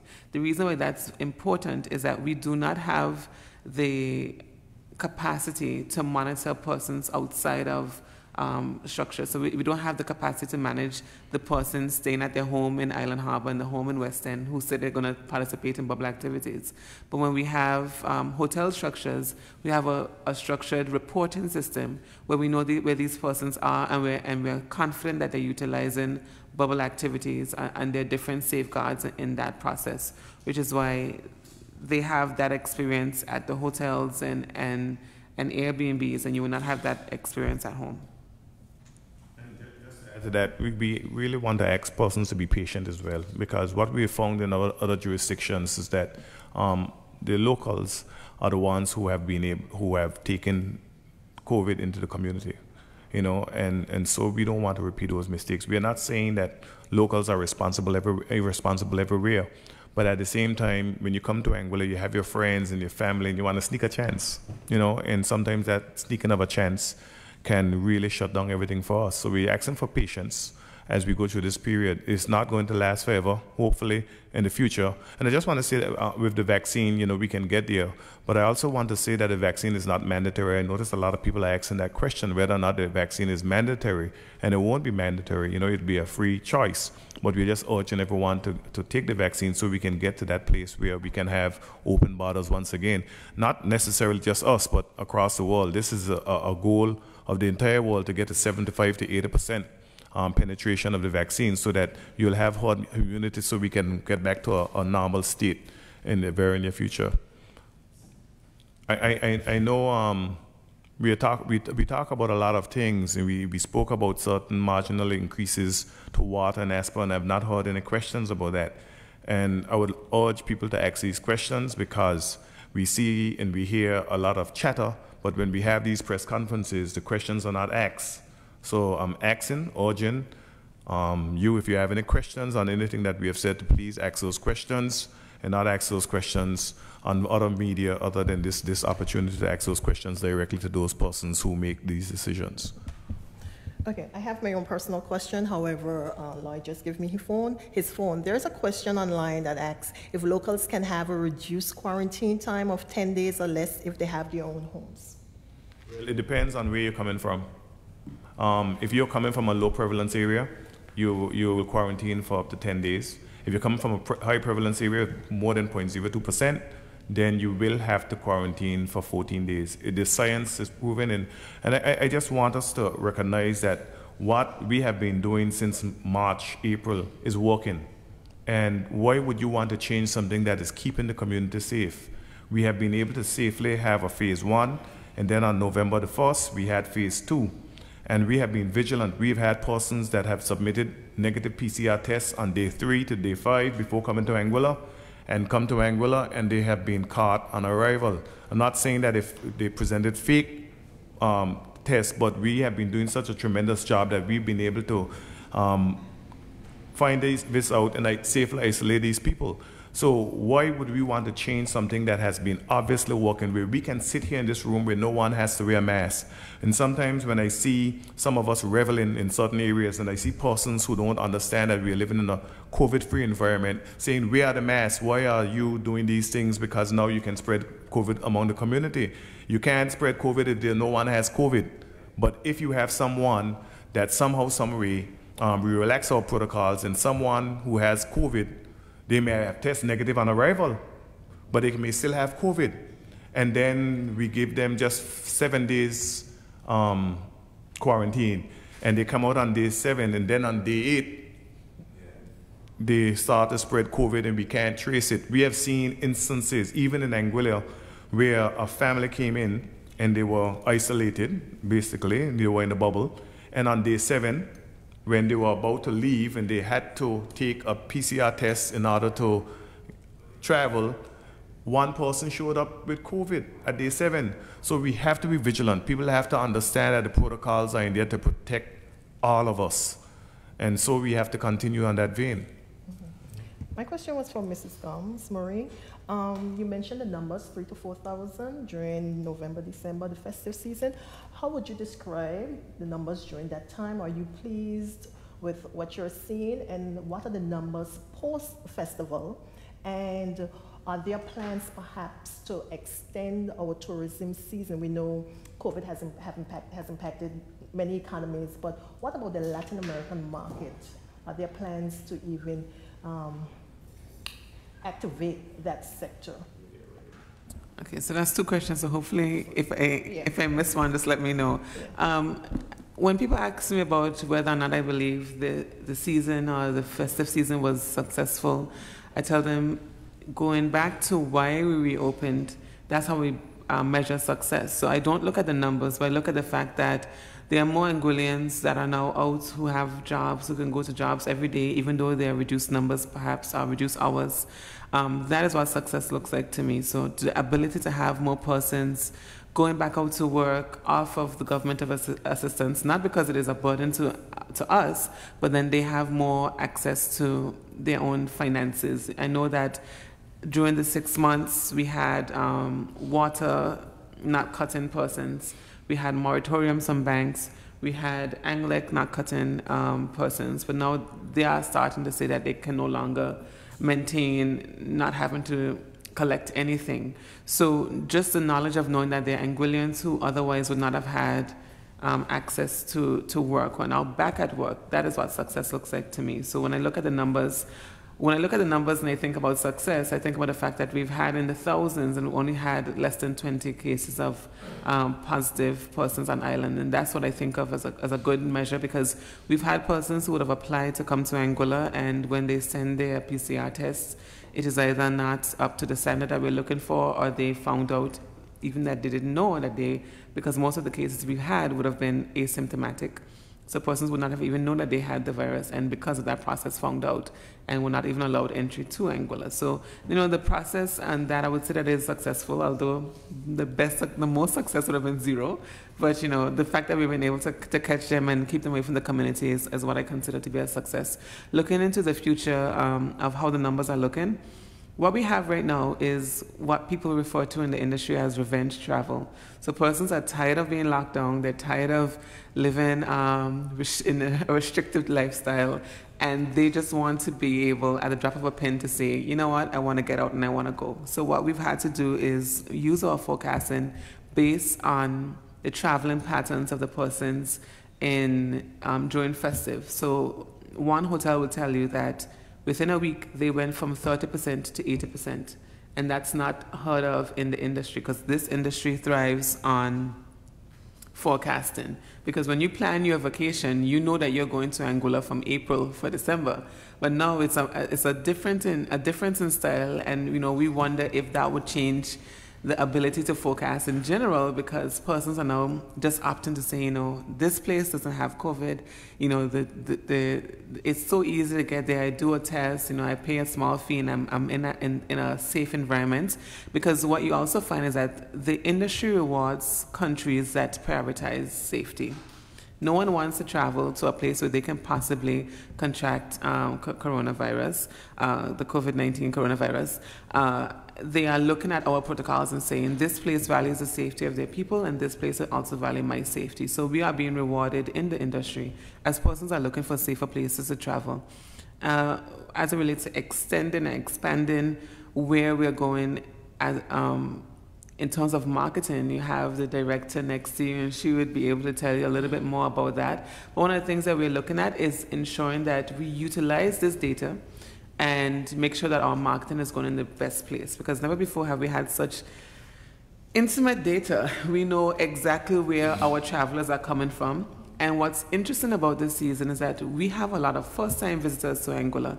So where we ordinarily would have had repeat guests during our festive season, we have persons who would have never traveled to Anguilla before. So now we have an ability to contact them, let them know more about Anguilla, and increase our repeat guest base. So we can now use that information to see where our persons are coming from. We may find that some of the markets that we're currently in may not really be matching where our people are coming from.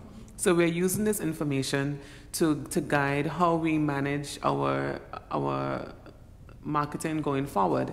And also with the idea of revenge traveling, we're also looking to have a full season. We're hoping that it may result in us not even having to close.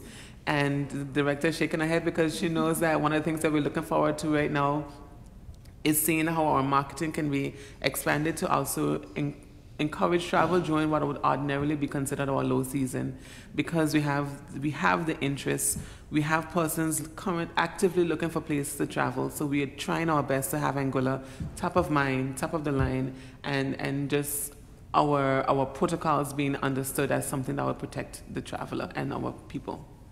You mentioned the new director. I'm not sure if she wants to say something. I was kind of prompting her to think of something.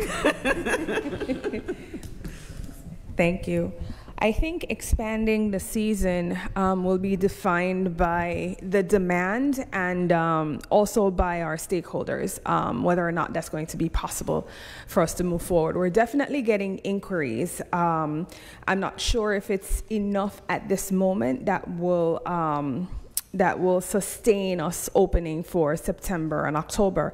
I think what we need to be able to do is to start getting the word out that Anguilla will be open during that time. And I think that's going to be very key in our first and second quarter, because Anguilla is traditionally known for being closed. So I think that if we hit the ground running, get it out there that we will remain open with the partnership of our stakeholders, I think then that's when we'll see inquiries coming in from South America, from Europe, from those areas that typically travel during the slow period.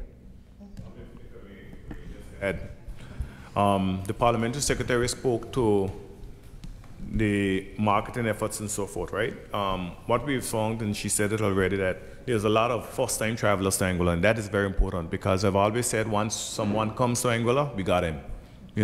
Over 65% of persons who come to Anguilla return.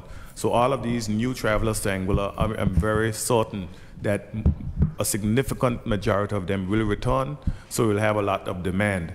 So every Friday, we have been conducting a Zoom conference call with 5 of the major hotel ownership here in Anguilla. And those meetings have been very productive. So one of the questions that I asked them about keeping their hotels open throughout the year, and I asked them, what will it take for you to have your hotel open all year round? And every one of them came back with the same thing in the airport: the ability for us to have long-haul flights directly into Anguilla. So we just recently concluded a meeting on Saturday afternoon with Her Excellency the Governor, and I reminded her to remind Mr. Johnson that on September of 2017, he promised that he will extend and expand the Clayton J. Lloyd International Airport. Be that as it may, we are working with CCC to develop a comprehensive business plan to know where we're going, because you cannot embark on any major investment on anything unless you know how you're going to make a return on investment. So there's a lot of groundwork that is happening as it relates to that. To speak to the parliamentary secretary position and idea about the tourists that are coming to Anguilla and capturing that data. That data is very important. But also what that data tells us is that even our major source market, which is US, New York, New Jersey, Connecticut, that there's a lot of people who we still have not tapped into. Because if you look at where the addresses of these people are emanating from, it's coming from that source market. So that is a low-hanging fruit for us. That is very low-hanging fruit. So we have to continue to ensure that we remain relevant in the marketplace. And there's a lot of people who believe that even in these suppressed tourism times, that we must back off on marketing. But we can't back off on marketing and promoting the destination. We have to ramp up marketing and promoting the destination, because to the parliamentary secretary's assertion earlier, that there's a lot of pent-up demand and people want to travel, but at the same time, we have to remain vigilant on our protocols. I just want to say something again, piggybacking on something that the parliamentary secretary said about the breaks that have been granted by even the public utilities in terms of ANGLEC. So ANGLEC had granted persons payment plans, some reprieve during the COVID period, and they have announced that they will start to cut electricity. And the persons who are being cut are only those persons who have not gone into Anglic and register to say that we want to go on a payment plan or we need this relief. So to those persons who have not yet done so, I'm asking you via this medium to do so. They are waiting on you, because without that information, they do not know where to go. So that information is very important. So I'm admonishing everyone who is listening. Those who are not listening can speak to someone else and tell them that they can go into Anglic and discuss the possibility of a payment plan.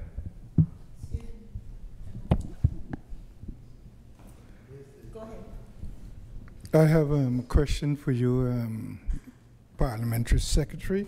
You spoke about the CDB and IT technology that Anguilla will be involved in. Would this also involve things like connecting our government agency with everything like we call a smart city? Right, so that would really be, it will involve a national policy. What we want to do is not just improve government services and connectivity, because there are some efforts to do so as we speak right now, because we have a very capable IT department who's doing what they can with the resources that they have. One of the things that we're looking forward to as a benefit of the collaboration with CDB would be a national policy, because that will ensure that we bridge the digital divide between the people and the government. Because one thing you don't want to do is move government from being the dinosaur of the digital age to being far beyond the people, because we have persons who may not be able to have access to the internet. We have persons who may not be digitally literate, so they may able to go onto their phone and send an email and read, but to fill out a form and do certain things may be very difficult for them. Or we may have persons who may not even speak English. And so we need to have a system that can translate to the different languages that exist in Anguilla. So with the national policy, one of the things would be, it's very important, which is why the CDB is excited to partner with us, is because it shows that there will be a sustainable plan from the younger person who may not have access to smart technology to the older person who think that that's way beyond them. And as we grow and move towards that direction, they may feel left out or abandoned. What we want to also do is evolve the way government looks at technology, because previously, government looked at view technology as a luxury. It was a luxury item if you had a cell phone, if you could bring in a TV. That was, back in the 90s, early 2000s. Now it is a necessity. We see that connectivity is more important than ever. So ensuring that government policies and the way of thinking that would go far beyond our time being here looks at technology now as what it is, which is it's almost a necessity to life. You have water, you have electricity, you have technology. You need to be able to, if there's a pandemic, your classes or your child's classes may go online with the blink of an eye. In a storm, you need to have connectivity with government in the absence of other medium of connection. So what we're looking at is a holistic plan that involves government and private sector. And in the same breath, we're looking to do things like modernize. For example, one of the things I'm always talking about is our post office. So we can get to the point where in the future, you can just get an email and say, your package have arrived, here's the duties, pay it, and there may be a delivery company that can bring it to your house, or you just go to post office and say, my fees have been paid, I've paid the shipping and everything, and I'm just here to collect. And that's what we want to move forward to. And that's why that partnership is so important, because having a partnership like that can move us there in a quicker time and in a more sustainable way. My next question is to the Minister of Business, Mr. Kyle Hodge. How do you look at doing business now in Anguilla? Are you putting together the protocol of doing business in Anguilla? In terms of, I don't know, accessing the various business connection here in Anguilla, like getting your license and these things. Yeah, we are working on that business license policy. During this moratorium phase, it does not restrict applicants from applying. So generally, it's still business as usual to a certain extent, but with deeper scrutiny. So, the process is not something that is extended and it takes ridiculously long. The technical staff, they're doing their due diligence, and it's moving along pretty smoothly, regardless. We have a meeting actually with Anguilla Chamber of Commerce. I think it would be next Wednesday or the Wednesday after. They have some proposals that they want us to look into. I haven't read the document as yet. I was sent the document, but I don't know what it contains at the moment. So I'm gonna get some time later this week to go through that. Okay, my next question is to the Minister of Social Development. We spoke about reviewing the curriculum for the schools and these things. Would the Anguilla history be included in that curriculum? Yes, that's something that I'm very, very passionate about. And it is one of the elements that is top on the list for curriculum review. One of the things that's happening at the primary school level, so at the primary school level, we don't teach history, we teach social studies. So Anguillian history is going to be introduced through the social studies curriculum at the primary school level. At the high school level, we've begun conversations with CXC to discuss the inclusion of local history at the high school level, so in the history curriculum. They still do it in social studies at the first and second form level. They would include Anguillian history in the social studies lessons, but I think it's important for fair labeling, which I think is an important concept, to make sure that history is taught in a history lesson, not just social studies, so that it takes a more important place in our identifying what we want and what we identify as Anguillians. So history, Anguillian history is being used in the curriculum, is going to be introduced in the curriculum. We are partnering, and there are a number of Anguillian textbooks that are also going to be introduced to the curriculum, while we also seek to streamline everything. Thank you, Mr. Ken Hodge, Honorable Minister of Ken Hodge Home Affairs.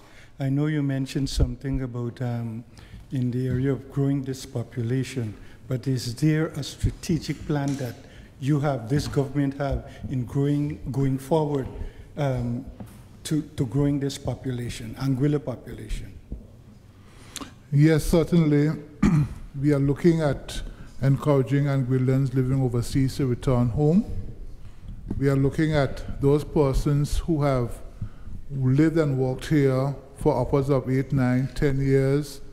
They have their families, because one of the issues has been that we have seen the steady exodus of monies via Western Union out of Anguilla. So there are a lot of compelling reasons why we have to begin to think seriously about growing the population, and we are doing it in a sustainable manner. One of the main things really is to begin to encourage our Anguillians who have been living overseas to begin to return home to make their contribution. And as well, I also alluded earlier to the fact that Anguilla has become a very attractive destination, particularly because of our very rigid protocols, the fact that Anguilla right now is considered a very safe place. We have our digital nomads program, we have our residence by investment program. But there's a significant number of persons that fall under that bracket that have been coming to us and asking us to consider ways and means by which they can live and work here. For example, we have a significant Spanish population here. A lot of those persons are desirous of buying land and building houses. And because of the immigration requirements, they're not allowed to own land until they have satisfied the requirements.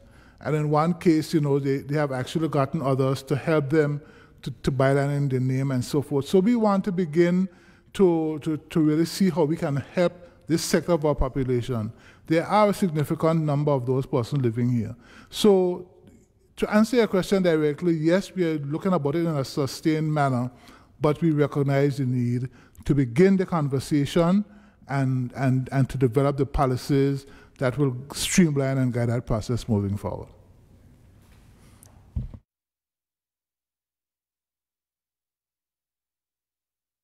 Okay. Thank you. I just want to say Happy New Year, very prosperous, healthy. Happy New Year to everybody here. I listened to the responses and comments as it deals with tourism. I came back home 13, 14 years ago, and I have always had a problem understanding what is Anguilla close and Anguilla seasonal. Anguilla is probably, in my understanding from CHTA, CISHI, probably one of the few destinations that say you're closed in September and October. Almost none of the destinations say we're closed. Anguilla has never closed, in my estimation, because anyone who wants to come to Anguilla in September, October, November, December, whenever, can come to Anguilla. The issue I find with Anguilla saying we close is that we're not marketing to a summer market. Anguilla has a very vibrant summer market in a lot of the largest cities in America. Your winter markets are your higher end markets, your higher price point hotel rooms, but there's a very, very vibrant and travel conscious summer market that we don't market to. The hotels in Anguilla that I can think of, and maybe we need to get with them, and the AHTA also needs to do their part in conjunction with the Tourist Board and Ministry of Tourism to get back to something called our charming escapes and our smaller hotels. Almost every one of those hotels are almost extinct, and it's breaking my heart every day. The Anguilla Great House, Paradise Cove, we know Anacayona is gone, Serenity, there's a few in the west. Shoal Bay Villas, who's doing a good job, Serenity, Alamanda. We have such a wonderful small indigenous Caribbean property, group of properties in Anguilla that we do nothing with. And I'm not sure how we're marketing it. And maybe the idea is marketing Anguilla totally different than we market it in terms of a complete brand.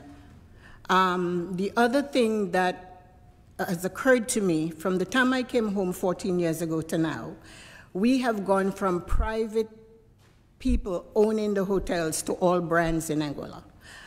Our most productive hotels and economy-generating hotels are all brands. Zemi is now under Hilton, Malihana is now under Aubage, Four Seasons is Four Seasons, Capjaluca is under Belmont, and Cuisinart is going to be under God knows what, I don't know yet, I can't remember. And then whatever we have coming again is another brand. We have to understand that we have gone from this kind of marketing to that kind of marketing. I don't know that I really believe that we have approached the marketing of Anguilla in that sense where it makes sense for us to understand, to pull it apart and to let it be where Anguilla can be, the tourism can be even a little more economy providing for the island. So what's your question? My question is, my question is, are we looking at post-COVID to a sustainable marketing plan actually, which we probably should be talking about now, going forward as to what are we going to do? We're not, like you said, we're not going to have COVID forever. So are we looking at some plan that we can get all the partners around the table and say this is what we're putting in place now and we're starting to market now for 2021? To me, last year we should have been marketing 2021, although I know we were in COVID. Yeah, but I want to say this, that last year we have been marketing 2021 and 2020.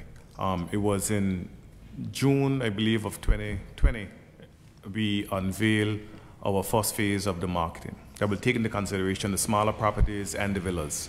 And then we said on November 1, we will unveil phase 2, which will take into consideration the entire inventory that we have here in Anguilla. I want to say this about the mandate of the government of Anguilla and the Anguilla Tourist Board. The mandate of the Anguilla Tourist Board is to market the destination. Right. To market the destination. Yes, the tourism industry in Anguilla has evolved significantly, but we must understand as well is that every single property has to take responsibility to market themselves. And what I found, as someone who has spent a significant amount of my life in the hospitality sector, and also as someone who has been an observer, and not so much a casual observer, but a real observer, and I point this out several times to smaller properties on island, very few of the properties on island, smaller properties on island, do anything to help themselves. I will agree with that. And I say that without reservation. Yeah. The Shoal Bay Villas, they market all the time. They do not have an off day as it relates to marketing. Quintessence, I'm saying that correctly? Quintessence, they market all the time. But you cannot show me another small property on the island that markets on a regular basis, right? The big properties, they have a marketing budget, they will market themselves. Yes, they do. Yes. So the role of the government of Anguilla, through the Anguilla Tourist Board, through the Anguilla Tourist Board Act, is to market the destination, not to particularly market Anguilla Great House, or sedans, or Izakana cottages. We have to market the destination. What we're doing, we're incorporating them in the marketing. But I do not see them marketing themselves at all. And I stand here without any apologies to make on the fact that a lot of the small properties, in particular, the local properties, do no marketing. They do no marketing to the internal customer, they do no marketing to the external customer. And one of the biggest vehicles to market today is social media. Social media is more important than anything else. In every entity in the world today markets via social media, whether it's YouTube, whether it's Instagram, through paid sponsorships, whether it's Facebook. There's a lot of vehicles that people use to market their properties. And that is what Four Seasons use, that is what Belmont use, that is what Auberge use, that is what the Hilton uses.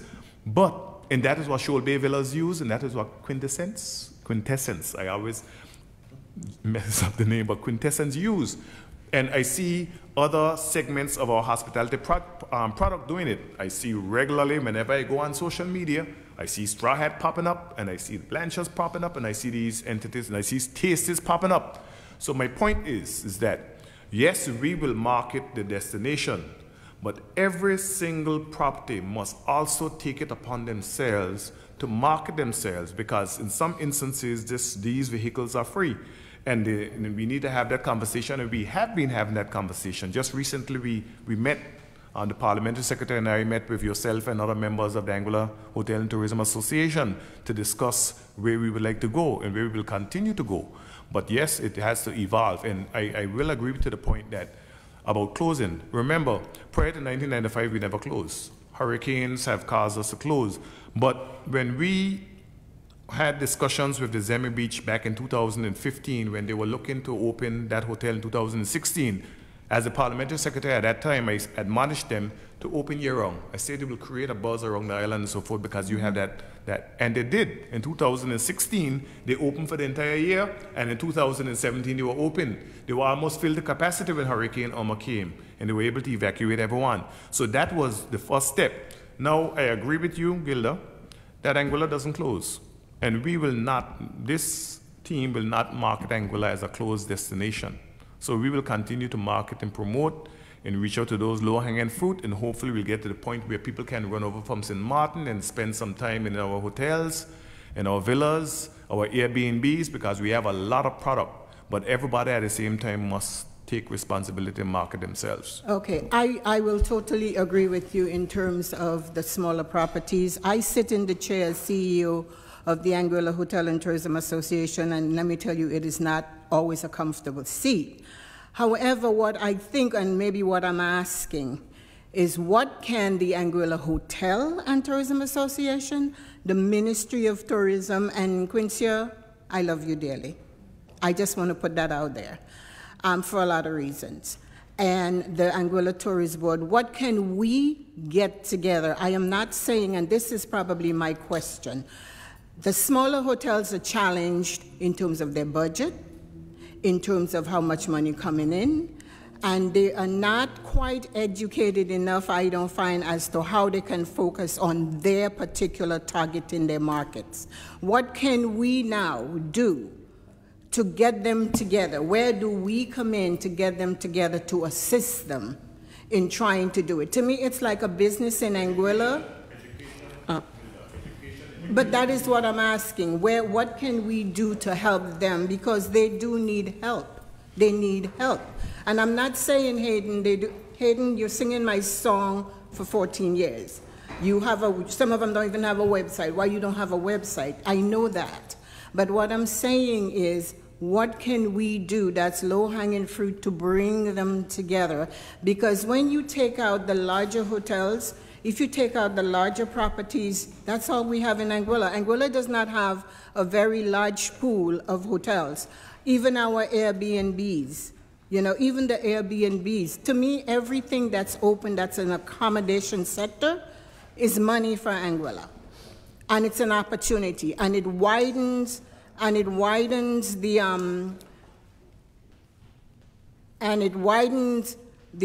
accommodation pool, the amount of hotel rooms that we can boast that we have, the marketing power we have, and all of that. So that's all I was asking. What can we do to assist the smaller hotels to move forward? So that's a really good question, and I will kind of answer a bit of what you said before and what you said just a while ago. And as you, Hayden would have mentioned that we would have met, I think would have been late last year, with a focus on how do we better serve the market in 2021 and beyond. One of the things that I realized upon coming to office is that there are about 5 different images of Anguilla and no concrete one. Right. And I would have had extensive conversation with Stacy, our director, on where we would like to go, so that whether you're a small property or you're the largest in Anguilla, the way you market Anguilla, it looks as if it's the same place. Mm-hmm. And so we have the opportunity to have persons on equal ground when they talk about their experience as an Anguillian business or a local small business. It is very similar to the experience or the description that Four Seasons or Cap Juluca or Malihana may have of themselves, so that we can have persons to be more empowered to enter into the market and not feel like they're too small a fish to even stand a chance. And that's one of the things that we're looking at the ATB, including bringing in the Charm and Escape properties and smaller properties to give them an opportunity to understand how social media works,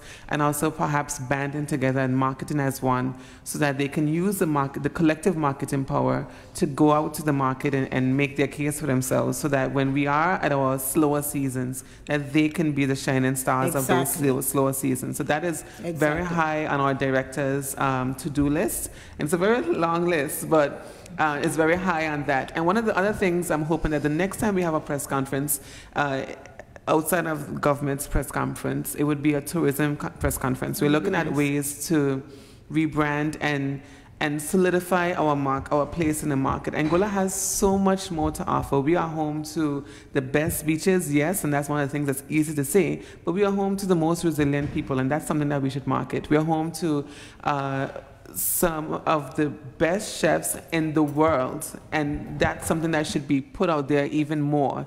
We have some of the best and greatest, probably the highest density of 5-star hotels, and that's not necessarily put in a place that somebody can easily access.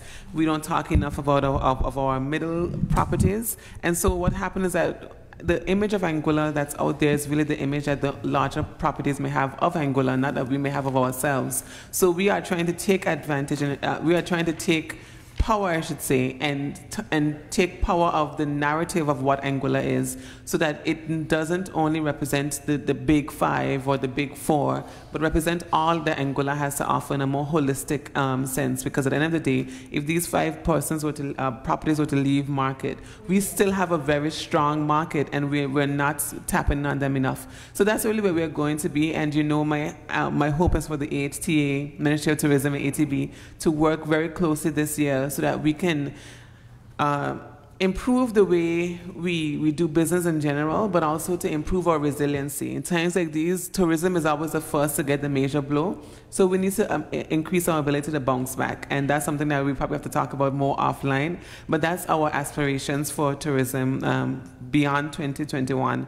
So that, by November, the last quarter of 2021, we are already knowing what we're going to do in 2022. We really want to take it by the helm and not be reactive, but really be be aggressive in the way we market and sell ourselves in the market. And that's really where we're going with it. Ministry of Tourism also has that same mandate. So there's going to be a refocus there. ATB is going to focus solely on marketing. They were dabbling a little bit in policy. Personally, stay out of the policy. Focus on the marketing, and we have Ministry of Tourism doing what they're there to do. So we really hope that with that shift and that new mindset and empowering of the staff in both entities, that all of the properties and stakeholders will see the work that we're putting in behind closed doors. But we will have a lot more one-on-ones with the industries in terms of where we want to go, and we won't move on without you. And it's going to be a collaborative approach.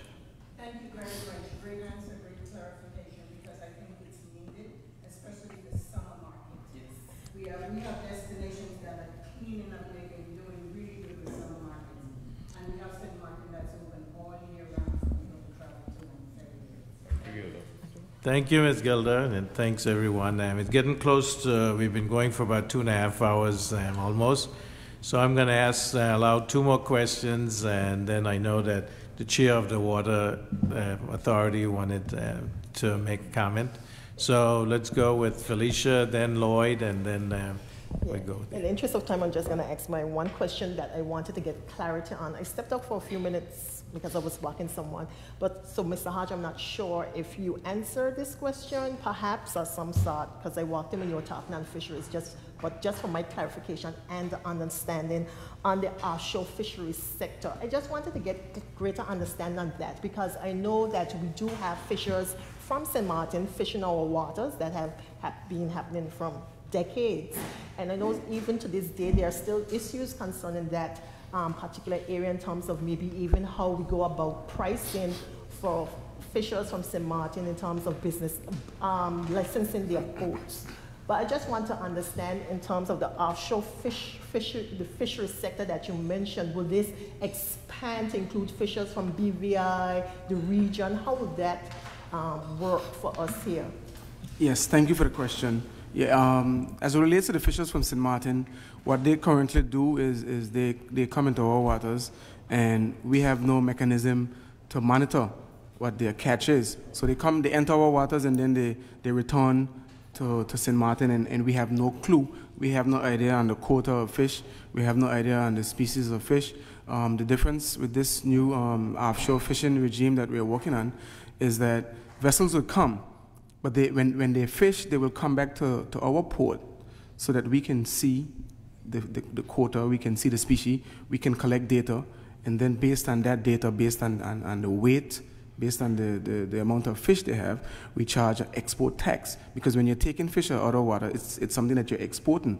You're exporting something from our water, so we need to know exactly what you're exporting and then charge a fee based on that. Currently, St. Martin vessels come over, and we have no idea. So that is something that we will have to revisit as well, because there must be some type of fee charge for extracting our product and taking it to a different jurisdiction without us actually knowing. How would you be able to patrol that and no fishers go out late at night? Well, they're going to have to come back to base. Anguilla would have to be that base. And until we get some other technology, some other mechanism where we can monitor, you have to come back to base. And if you're going to be exploiting and extracting from our waters, we need to know what it is.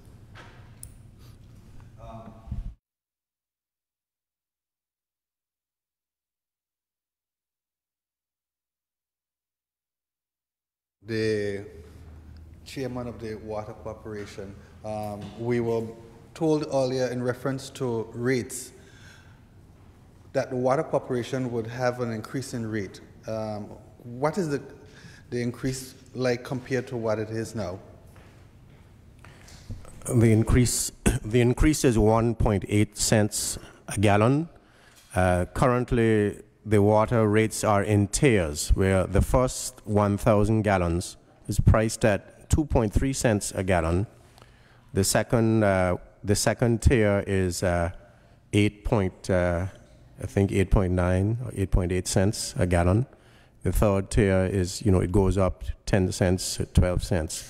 So the 1.8 cents a gallon will impact most directly in terms of percentage increase on the first tier, which is 2.3 cents, which will take you to 4.1 cents.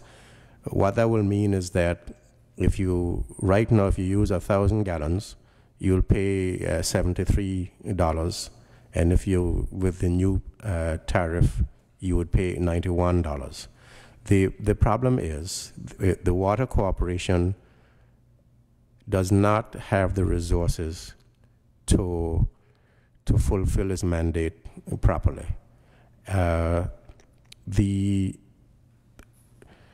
situation is when I was appointed to the board in August, I found out that, well, we all found out that the company was basically being financed by Anguilla. The company was not paying its electricity bills. It's a statutory body. Water Corporation of Anguilla is its official name, and it operates based on mandates from the government, and it has to operate in the public interest.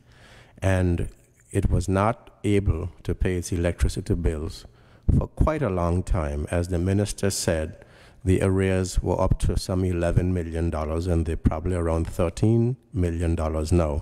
Can't keep on operating like that. At some point in time, the bill has to be paid. So there's a two-stage solution being worked on. One is that the budget, we were not allowed to produce a budget that showed a deficit. That is not allowed by the British governance regulations. So we had to produce a balanced budget, which meant a tariff increase. But the minister and executive council has already published that they're seeking an amalgamation of water with Anguilla, which we think will go a long way towards providing a long-term resolution of the water problems that Anguilla is facing.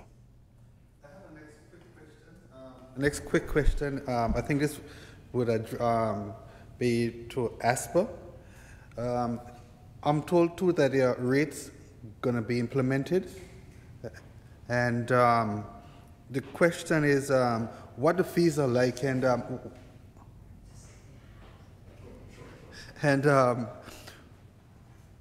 oh, okay. So the rates are being implemented, and what's the purpose of implementing rates at this time from ASPA?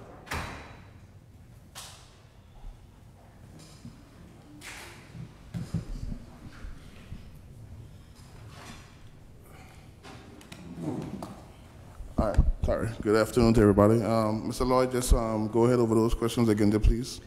I'm told that ASPA is introducing new fee, carrying up the fees, the rates. And the question is, by how much and why is it being done at this time? The rates are across the sectors, ASPA's in the industry of both passenger and cargo movements. So both of those enterprises will see change in our tariff structure. In terms of the passenger, which most persons will be keen to learn about, the fees are based on persons' nationality. For example, the passenger service fee is based on residents and nationals of Anguilla as opposed to foreign persons. The residents and nationals will see a change in $7, $7 AC change, and the foreign persons in terms of $14. Just to answer your latter portion in terms of the timing, this is a business, government is a business. There's never going to be a right time in terms of fees. But as the chairperson for water said, in terms of the mandate that ASPA has, just like water and other statutory bodies, is that we have to be able to pay our own way. The Port Authority has 187 persons. Now that's a lot for a lot of persons to fathom because we don't always see those persons, daytime persons, but the ports operate 24/7 by the international mandate, especially when it comes to security, which means that 4 o'clock or 6 o'clock when the passenger side is closed or the cargo side is closed, the ports still have to be there in case there's an event at sea, an event in the air, whatever the case may be. And we have to be able to pay for those services. So at any point in time, persons can recall back in 2016 when a lot of stuff was being touted that the airport lost its certification, downgraded certification. A lot of persons was asking the reason why. No, the airport at that time lost an average $3 million a year in net operational losses. That had nothing to do with the capital expenditure and those capital payments that have to be made, which will add to the loss. So in all, it cost me and the board a lot of sleepless nights. Like I said again, there was never going to be a perfect timing to do it, but this mandate that we have now, in terms of going forward, in terms of ASPA paying its own way, we felt it necessary to marginally to increase some of the fees so that ASPA can carry its own way and deal with some of the issues that the Honorable Premier would have cited. There has been some of the drawbacks in the statutory bodies, audits, arrears in businesses, being able to spend capital expenditure without reliance on the UK budget. Those are the things that we envision to marginally increase the fees across the board. Thank you. I think that was, fairly comprehensive way of looking at it. We have mandates that we've been held to, that the statutory bodies have to balance, and some of them the government is able to give subventions to, some we can't, given that we are back to 2019 expenditure levels, but also revenue levels, or we can't project how we'll do because of COVID and the way it is. I just want to say a couple more things. Basically, that we go to the House with legislation. There will be tomorrow's House of Assembly starts at 10. There are some bills that are going to have their first reading. Some of these has to do with we've lost our we have been blacklisted by the European Union because of reporting issues in terms of registry, and so we're trying to regain that, and one of the first things we have to do is to get the legislation. This is emergency. It has the European Commission, they will be meeting, I think, next week, and so the legislation we have to show that we are making these efforts.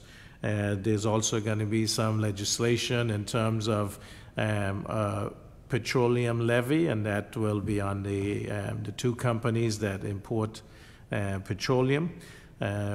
So that will come up in the House. These all we do have the first reading, and then we have, between the first and second readings, we usually do public consultation. We admonish the people of Anguilla to either listen or come out to these public consultations, because then you're an informed public, you can ask questions, you can make suggestions. This government doesn't have all the answers, but we're willing to listen. I just want to thank everyone for coming. I know it's been, very informative time. The media, Radio Anguilla, Class FM, the Anguillian, Pickering TV, Lloyd Live, the Daily Herald, Gilda from the Anguilla Hotel and Tourism Association, Brenda. We had the Director of Tourism, Dites, which has really helped us to carry this also, the ministers, ministerial assistants, Parliament Secretary. And then I want to thank specifically the Chair of the Health Authority who was here, the Water Corporation, and the CEOs of the Health Authority and ASPA, who have really been, helpful to explain these. I just want to inform the public and you, the media, that we want to do this every Monday. So Monday afternoon at 2 o'clock, next Monday will be the next press conference from the government of Anguilla. Thank you all again for your time and for your attention.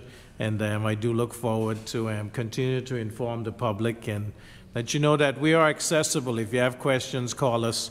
We'll be on the radios also, for different sit-down interviews. And please, if you have questions, seek us out. If you have comments, make them, and we will try to answer as best we can. Thanks again to everyone, and God bless Anguilla.